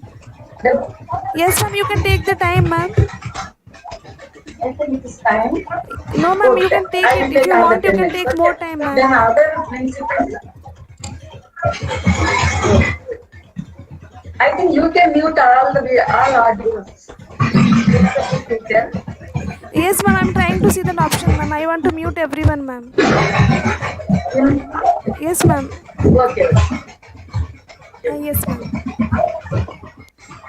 Other principles include informed consent, confidentiality, excellent standards, to be discussed by Manoravira madam also, and missing briefly. Informed consent, consent refers to provision of approval or agreement. That means it is getting permission from the patient to do any act. And whenever we think about this informed consent, we just say, we usually think that, okay, we will get permission, I'm going to do this. So it includes many things that we need to give information about what we are going to do, and who will do, where we are going to do, and when it will be done, and how we are going to do the things. So all these explanations that we need to give as part of informed consent, and this consent must be voluntary. It requires adequate disclosure of information, and again it depends upon the need, whether it is for the research purpose or going to do some procedure or whatever it is. Then demands proper material representation should be appropriately communicated, must be specific to the treatment, and can only be provided by mentally capable or legally competent persons. And so we need to give all the required necessary information. So this information should be on why the treatment is being recommended, and what are the alternative treatment available, and why we have particularly chosen this particular treatment or activity in nursing, and why particular procedure or particular care that we have chosen it. And in psychiatric setting, when we look into like example assessment of insight, ECT, antipsychotic drugs, and EPS, if we tell that patient will develop EPS and patients may not take the drugs, but at the same time we have to tell the truth. So we have to now balance and see to what extent that we can give the information. And if we tell the patient that you have to take treatment for lifelong, no patients will come to us. So initially we have to tell that you take this treatment, then come to us, we will see. Okay, in that way that we should be able to convince and motivate the patients to take treatment. Then involving family members in decision making, because here the social support is very, very important. But again, at the same time, there are various practical difficulties which we have to look into, because of which we may not be able to follow all this, like operation, incompetence in making decision, acute symptoms. When the patient has acute symptoms, and definitely it is very, very difficult for us to get the consent, and the risk for violence, poor social support. But there are ways by which we can overcome all these problems. So how we can, a substitute decision maker should be identified to provide a decision. So if the patient is not able to give consent, then definitely we can include the or involve family members to get consent from the family member. But at the same time, reassessment should be done. It is not that patient is not having insight, but when the patient takes treatment, patient will recover and definitely patient will develop insight also. So reassessment must be done. So once the patient is competent and sound enough, then we can get consent from follow all the guide. Role of the nurses are same only, because we are running short of time. I will tell only few important points I will focus. And follow up on assessments are care delegated to others. Communicate openly and factually with the patients and their families and other healthcare providers. Document all nursing care factually and thoroughly and ensure that the documentation reflects the nursing process. Never start ahead of time thinking that we are anyway going to do it. Promptly report and file appropriate incident reports for deviation in care. Because sometimes it happens, even though we take all the precautions, we try to do everything in time and take into all the guidelines, but we are thinking some errors may happen. But whenever such type of things happen, incident report must be made and then appropriate action must be taken accordingly, particularly to protect the patient. Then we need to maintain the confidentiality. So the principle of confidentiality is that the information a patient reveals to practitioner is private and it has limits and when it can be disclosed to third parties. So third party information may be required, not in all the situations, but in some situations, particularly in psychiatric setting, it is required when the patient is threat to self or others. So we cannot say that it is patient confidentiality. If the patient is aggressive, we need to protect others. So in that case, we can violate. Then other team members, improving treatment options, then public interest, court order. When there is a court order, definitely we need to give the correct information to the court. And confidentiality, how we can make it? Recommendation, establish trust for legal obligations regarding privilege communication needs to be obtained beforehand. Privacy should always be maintained and no access of information regarding forensic patients with mental illness, thorough observation and objective details may influence the decision in the court and the future of the patient. So we need to keep all those things in mind. Then we have to maintain standard of care. So there are certain standard of care while giving care to the psychiatric patients. So we need to follow all those standards.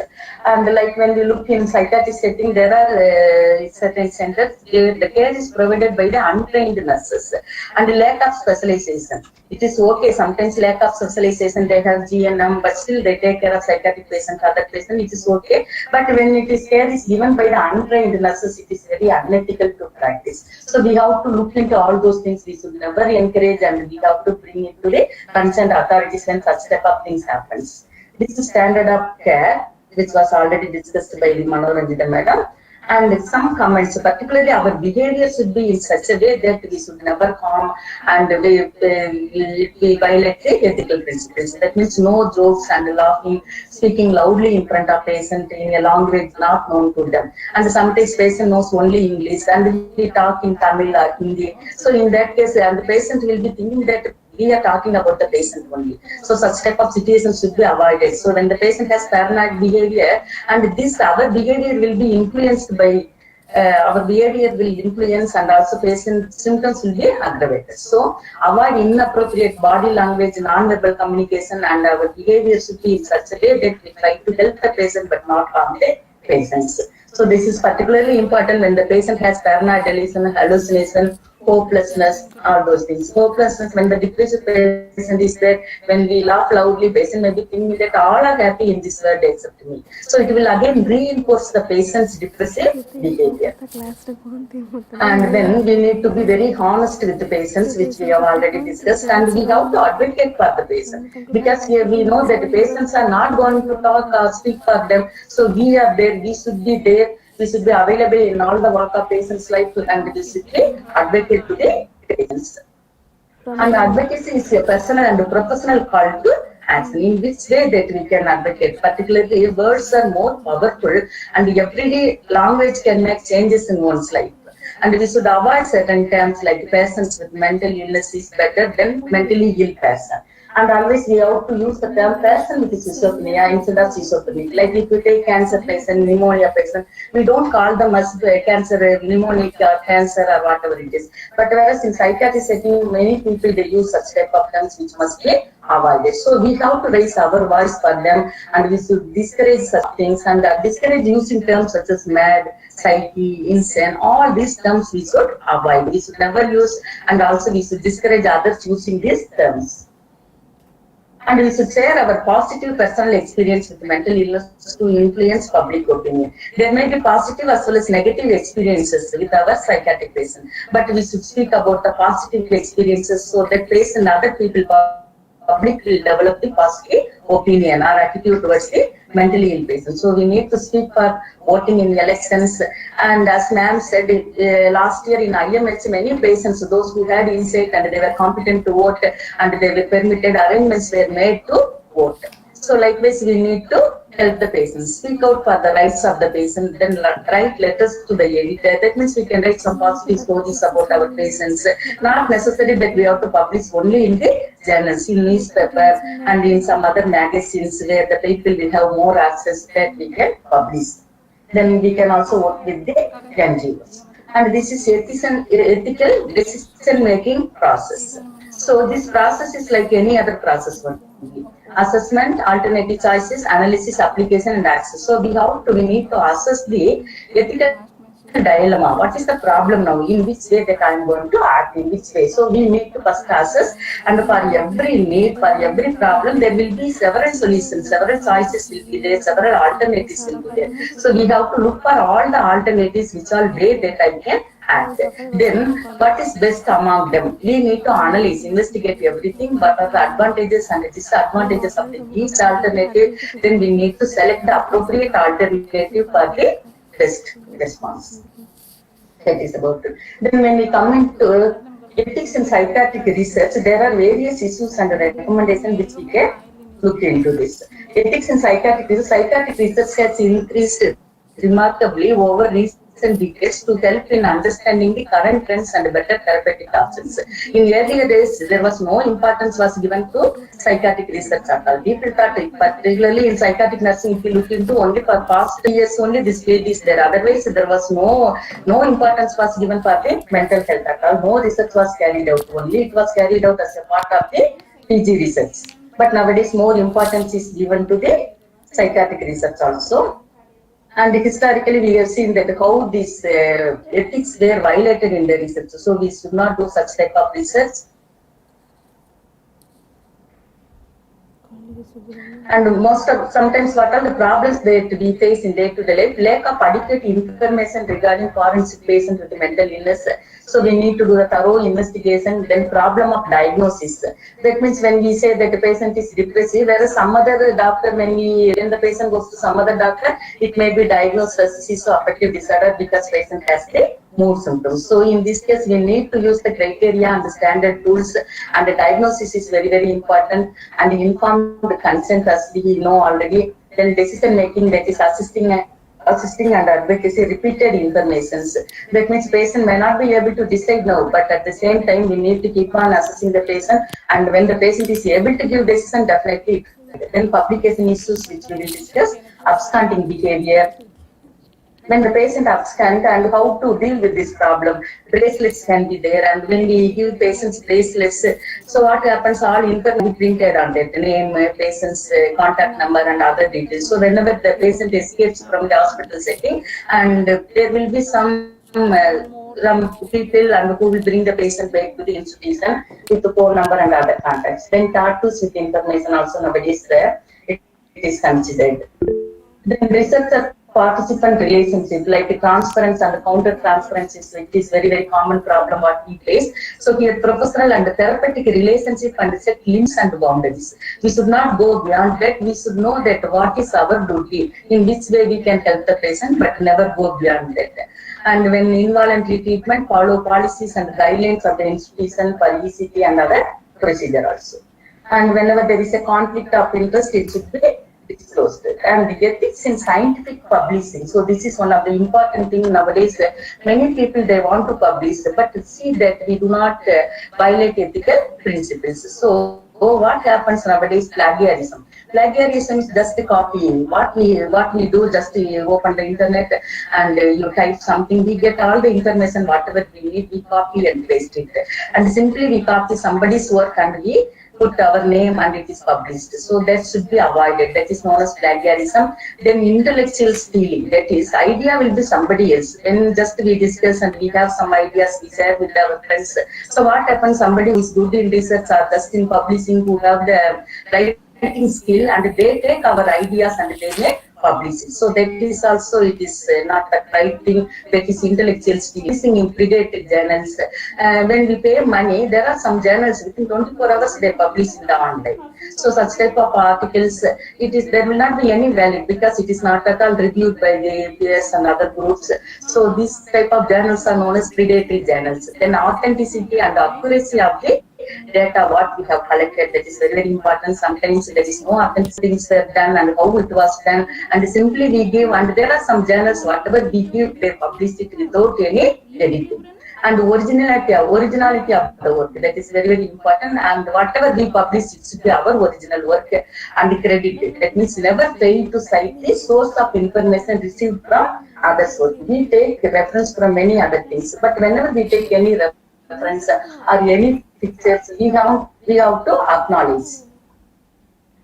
Then ethical treatment of human and animals, that we need to mention it. Then authorship in publication. So usually this is the major problem we face. Just because somebody is HOD or their superiors, so we think that we have to put their name. So this is known as the gift author. So these type of things it is better to avoid. Then fabrication of the data. Fabrication of data means simply producing the data without conducting the study, or just to have significant p values, changing the data, and so that we will have the significant result. Only then it will be published like that. So such type of things should be avoided. And whenever there is any conflict of interest, that must be disclosed.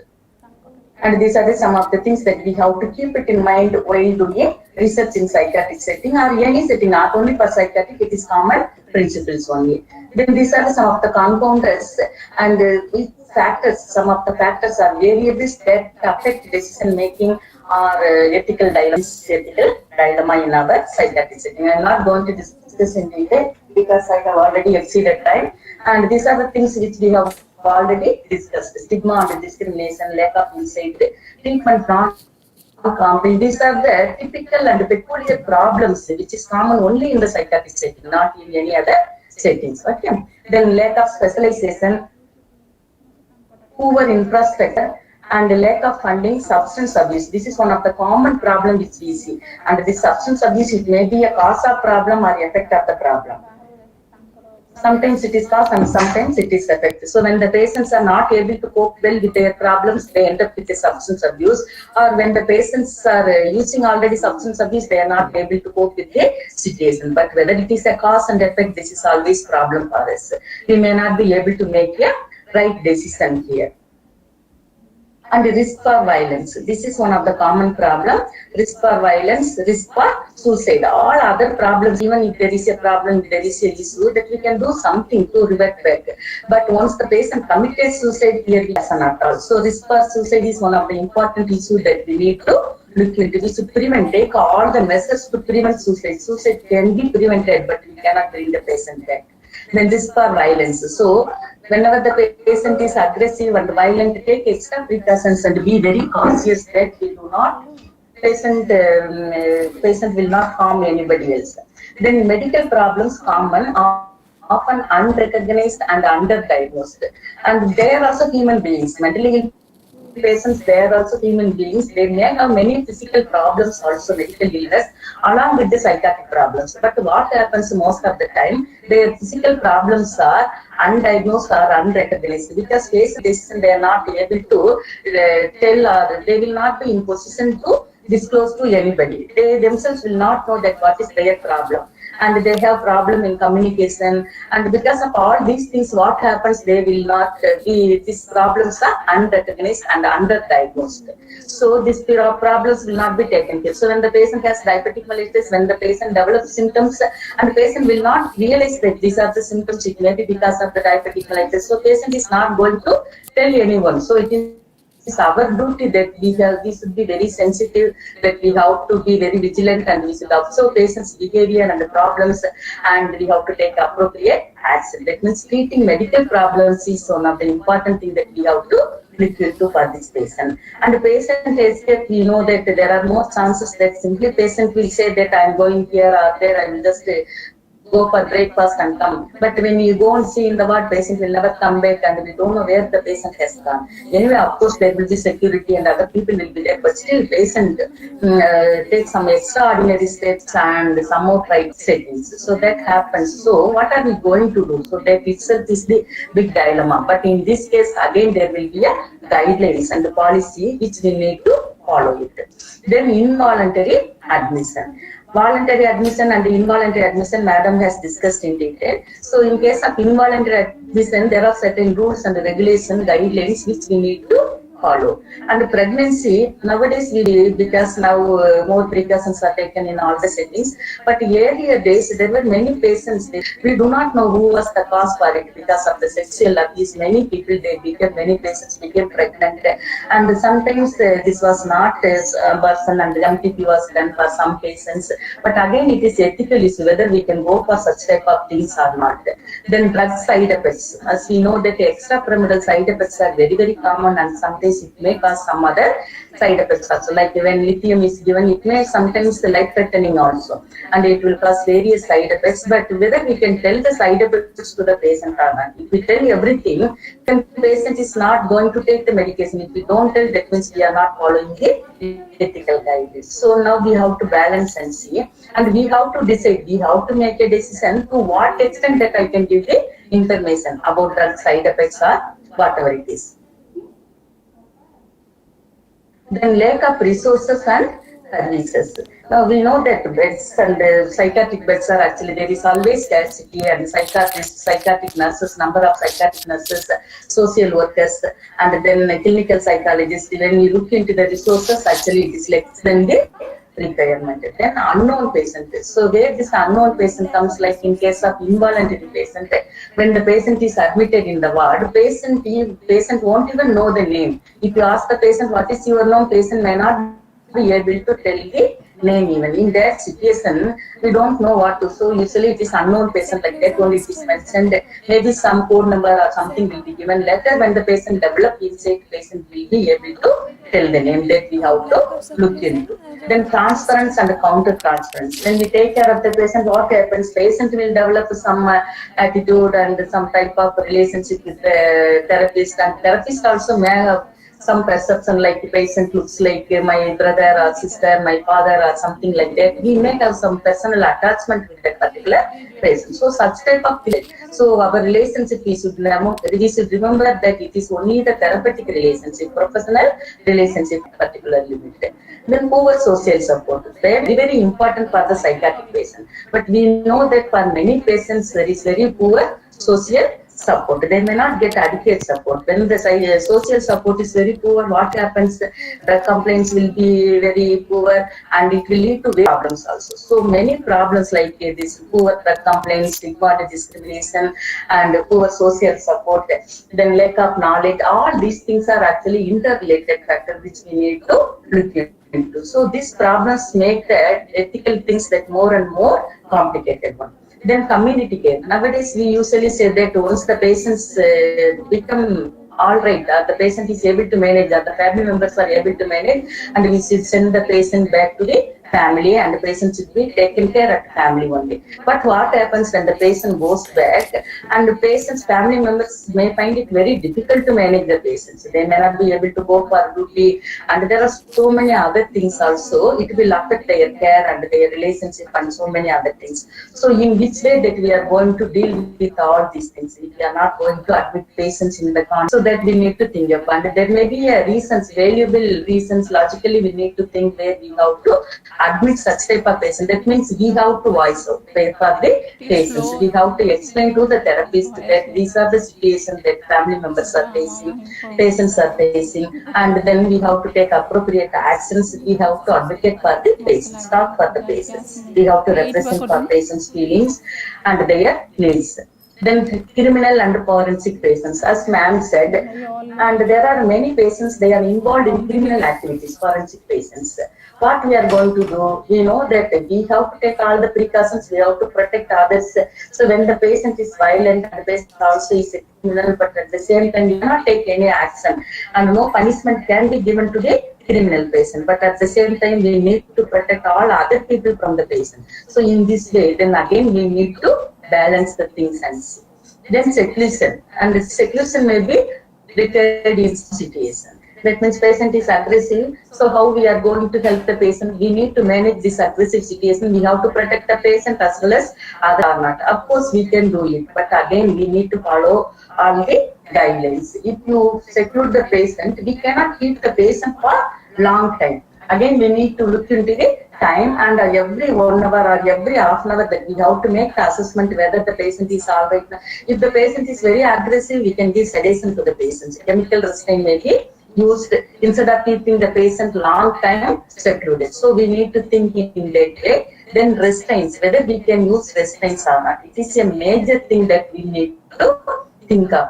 And of course, we cannot use any chain and other things and all. For restraining, there are certain principles to be followed to restrain the patient. What we are supposed to do is never do the physical restraint. Okay. So until unless there is some order, SOS order, we should not physically restrain the patient. And for chemical restraint, nowadays we do not physically restrain the patient. Even if we do, and there are situations it demands for physical restraint, then again we need to follow all the precautions. Otherwise, chemical restraint. And whenever there is a order, and we have to take the order and keep it ready, because any time patient may become aggressive, particularly many patients and other patients whenever there is a need. So these are some of the common confounders of ethical dilemma. That means there may be a problem. There are various problems, and these problems particularly make the situation more dangerous or make the situation more critical and complicated ones. Say that we can make it better without harming anyone, including the patient, family members, and other patients, and we also should be safe. And then Code of Ethics for Nurses in India. This is actually by the TNA. Here the nurse respects the uniqueness of individual in provision of care. The nurse respects the rights of individual as partner in care and help in making informed choices. These informed choices we have already discussed. So anything, whatever that we are going to do for the patient, always take consent from the patient. It may be minor act or major act, but for any act we need to get informed consent. And informed consent, again we need to follow all the guidelines. That means whatever the information should be given, there should be given, and when to follow the guidelines, whatever we need to think. But again here we have to think the patient's insight and whether the patient is cooperative, and various other factors, whether the patient's decision making capacity also we need to keep it in our mind. Then accordingly we have to decide to what extent, what type of information can be given to the patient. Then the nurse respects individuals' right to privacy, maintains confidentiality, and shares information judiciously. This is again what we have discussed already. The nurse respects individuals' right to privacy. So whenever we collect history or do mental status examination, it should not be conducted in a common places. So we have to maintain privacy, maybe take to the size of privacy, and confidentiality should be maintained. Some information maybe patient gives only to a particular person, particular nurse, and maybe if there is a need, it can be discussed with the therapist, but not to others. And also says information judiciously. At the same time, we cannot maintain total confidentiality, but again judiciously we need to logically think which information can be shared. And nurse maintains competence in order to render quality nursing care. Above all, it is like umbrella term, quality nursing care. It covers everything that in which way that we need to take care of the patient. So nurse maintain competence. We should be competent enough in knowledge wise as well as skill wise in order to render quality nursing care. The nurse obligates to practice within the framework of ethical, professional, and legal boundaries. We have guidelines. We have ethical guidelines, professional guidelines. That means as a nurse, what is our duty, what is our responsibility. There are ethical guidelines, and also there are legal guidelines. How we have to protect ourselves from all legal issues. So all these guidelines should be followed. And the nurse is obliged to work harmoniously with members of the help team, and we are not alone here. We need to work along with other society, and so we have to maintain good relationship not only with patients, family members, and the community, and also with our team members. Then nurse commits to reciprocate the trust invested in nursing profession by society. These are the same things that what we have discussed already.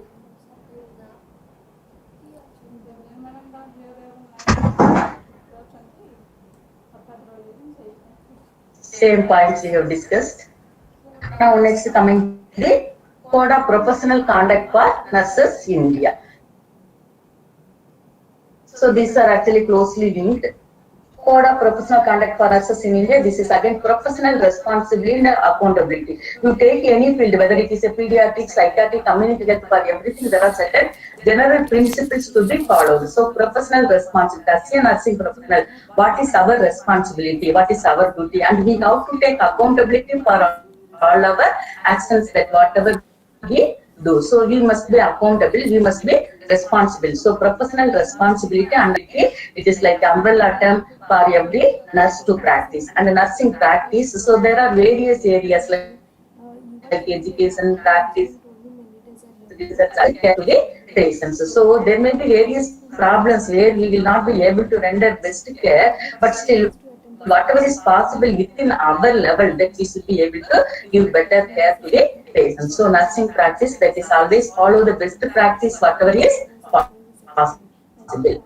Then communication and interpersonal relationship. Nowadays, most of the problem happens because of the communication, misunderstanding, miscommunication, and the communication problem only. So when we communicate effectively, effective communication between the patients, family members, therapists, community, and our team members. So when we are able to communicate better, and definitely most of the problems can be prevented. So communication and interpersonal relationship, particularly when we talk about the psychiatric patient, interpersonal relationship is very, very important. So until unless we maintain good IPR, patients are not going to cooperate with us. They will not give the correct information to us. So IPR is very, very important. We should be able to maintain good IPR, and we have to communicate in a right way. Effective communication is very, very important. Use all therapeutic techniques whenever we deal with the patients. So all these things are very, very important. Valuing human beings. Above all, we have to value everyone as a human being. We know that there are certain rights as a citizen, as a child, as a parents,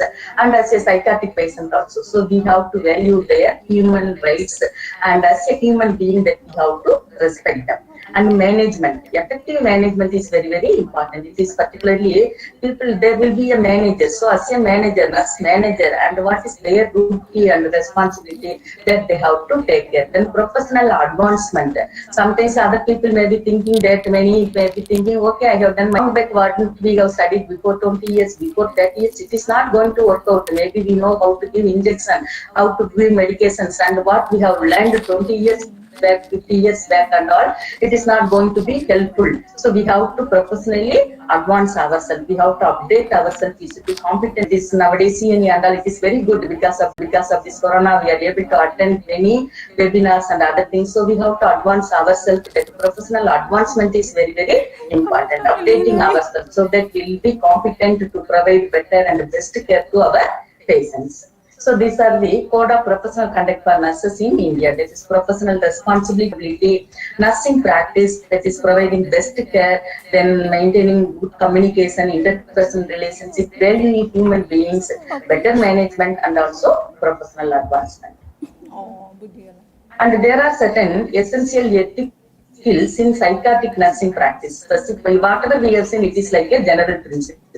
When we look into psychiatric setting, what are some of the things that we have to keep it in mind? That means working knowledge of ethical concepts as they apply to care of mental illness. Of course, we know the general principle, but in which way it is relevant to psychiatric nursing, that we should look into. So working knowledge of ethical concept relevant to psychiatric nursing.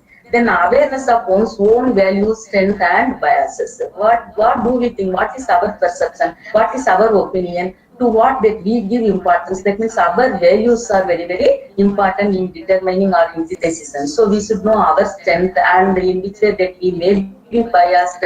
Like for example, maybe the patient is known to you, patient is from that particular place, and maybe patient is like you, that you are suffering from some problem like us, patients are also suffering some problem. So when there are such type of things, there are definitely chances that we may be associated directly or indirectly. So we should be aware of our own values, strength and biases. Then accordingly we have to decide and act. Then awareness of limits of one's clinical skills and competence. We know that we cannot do everything for the patient. We have certain limitation, not possible to do everything there. We cannot meet all the needs.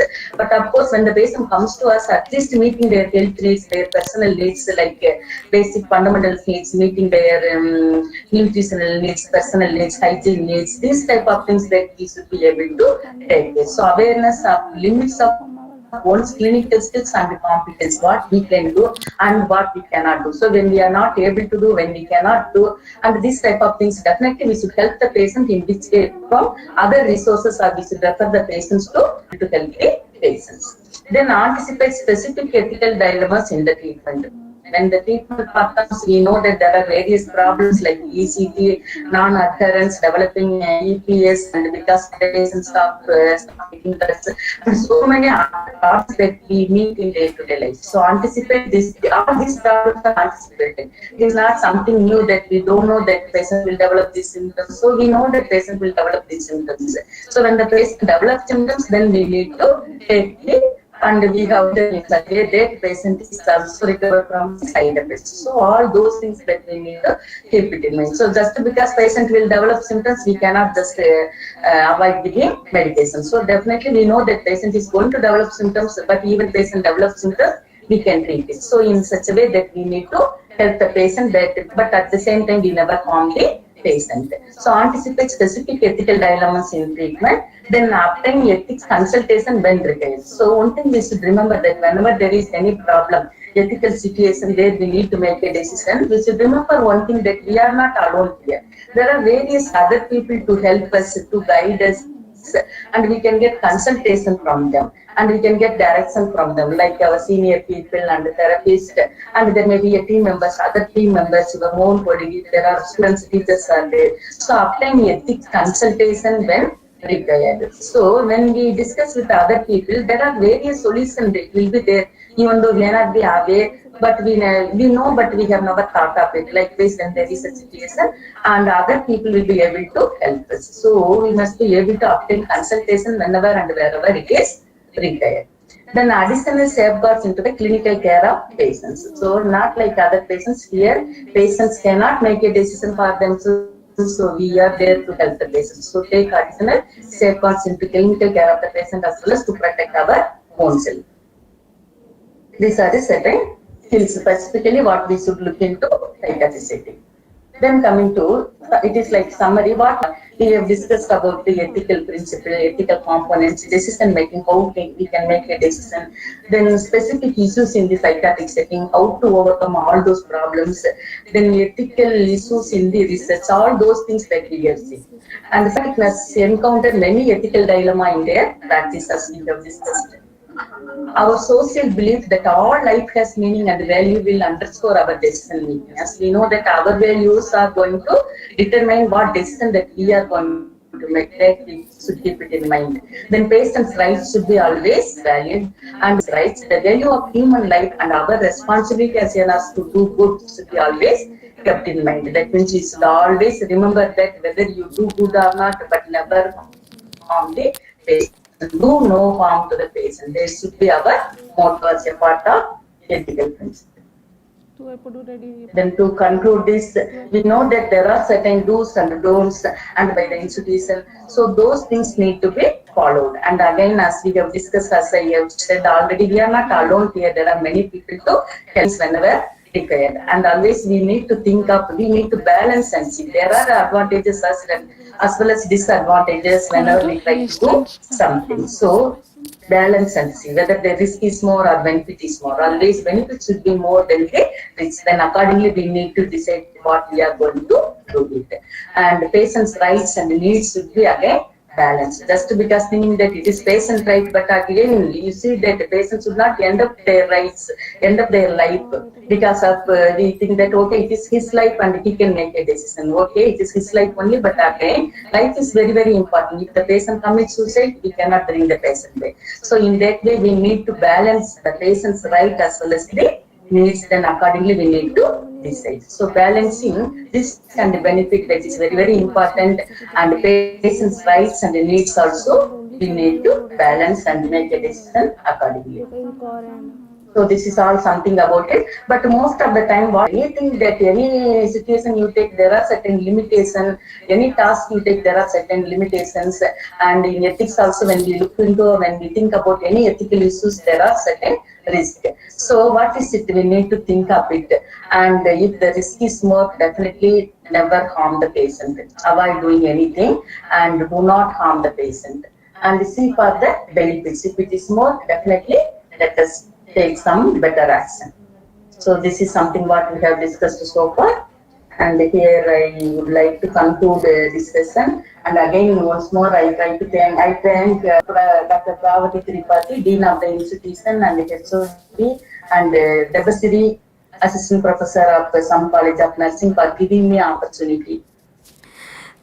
Thank you, ma'am.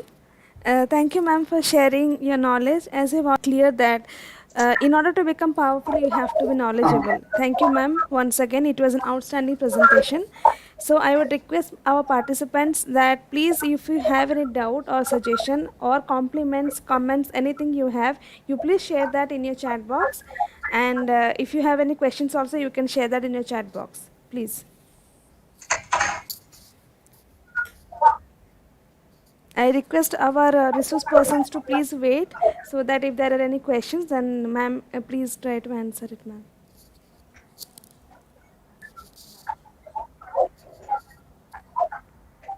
Definitely.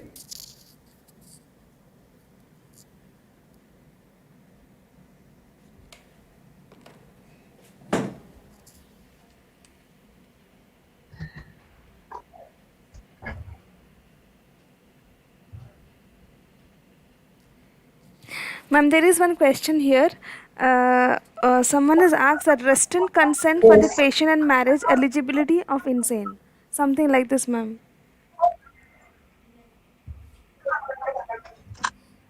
I think Mano Madam will be Yes, ma'am. answering. As I said, no, this is actually for restraints. The current policies we need to take a consent. If the patient is unable to give consent, the relatives are giving consent. I said earlier, without getting consent, we used to just, when the patient comes with aggressive behavior, we used to restrain them. But now, because of the legal aspects related to that, we are getting consent from the relatives, because when the patient is aggressive, when they are unable to give consent, the relatives give always. So we get a consent for, we explain to them they'll be restrained for how many minutes, and then there is a consent form and we get that. And that's for restraints. What's our next other question for marriage? Yes, It's ma'am. again Yes, ma'am. the act. Marriage eligibility No, of according to the insane. Intermarriage Act or Parsi Marriage Act, according to that, they are treated. It's all written one into the marriage acts. Okay, ma'am. Ma'am, here I don't see any other questions, ma'am. So I would like to move forward with the program. Okay. Hope all the doubts are cleared and we gain some insight regarding the legal and the ethical issues. Herewith, we have come to the conclusion. It was indeed a fantastic listening to you as our eminent speakers. Now I request Mrs. Archana. Once again, thank you all, and it is wonderful to be with you people. Hope you all have a good day ahead. Take care. Archana, please proceed.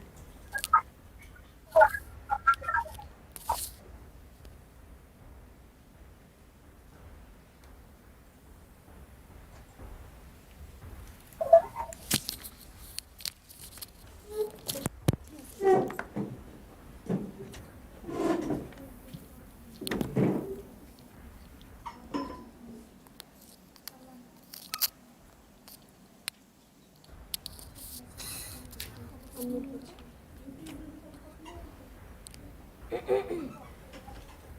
Thank you, Debashree ma'am. A very good afternoon to all of you, respected madam, and all the participants. It's my great privilege to propose a vote of thanks on this virtual national seminar. I, Archana Tripathi, on behalf of Department of Mental Health Nursing, Som Nursing College, to extend vote of thanks on this virtual national seminar. I would like to thank Professor Dr. Manoranjita ma'am and Professor Dr. for taking their precious time out and consenting to be a resource person on this seminar. Thank you, ma'am, for making excellent presentations and making this seminar interesting and meaningful. I also extend my heartfelt thanks to our Dean, Professor Dr. Prabhati Tripathi ma'am, Associate Dean Dr. Sasmita Das ma'am, Additional Dean Professor Tapati Saha ma'am for your constant support and encouragement. Thank you, ma'am. I would like to thank our HOD, Mrs. Suchismita Pahanta Singh ma'am, and all the faculties of Som Nursing College for making this event successful. I would like to thank all the faculties and participants in other respective colleges who joined with us in this seminar session. And last but not the least, I also give my heartfelt thanks to all the students for their presence and patience of hearing. Thank you all.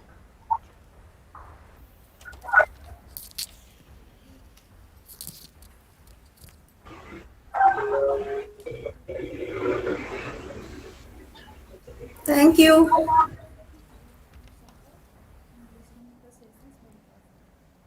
Here we are ending the session. Thank you for all for your patience hearing, and thank you, ma'am, for the session, and thank you all of you, and thank you, ma'am, for from the on behalf of Som Nursing College and Mental Health Nursing.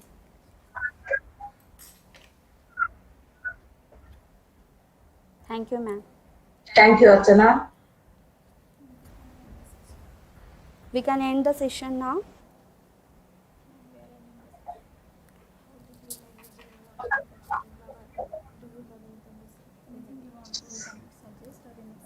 So, ma'am, do you want to suggest anything regarding this session?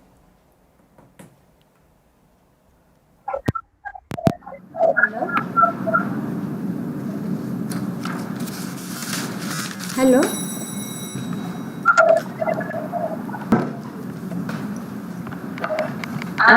Overall, it was well organized, Rajasri. Thank you, ma'am. I congratulate your team. Yes, ma'am. Thank you, ma'am. Thank you so much. Can you hear me, Yes, ma'am. We are able to hear you, ma'am. Rajasri? Yes, ma'am. I am able to hear you, ma'am. Ma'am, it was Okay, thank you very much for giving us opportunity. Overall, it was good. In between, there was some interruption. Yes, ma'am. Now also, your faces are not clear. Yeah.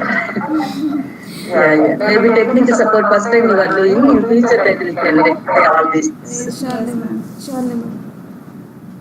Yes, ma'am. Otherwise, it was good overall. Thank you for your participations, ma'am. Thank you, Apollo College of Nursing. Kind support, and thank you so much, ma'am. Thank you, ma'am. Right.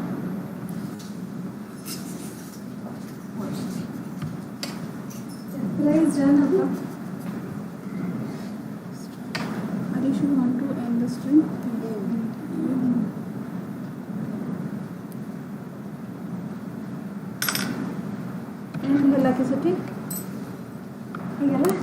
Finally.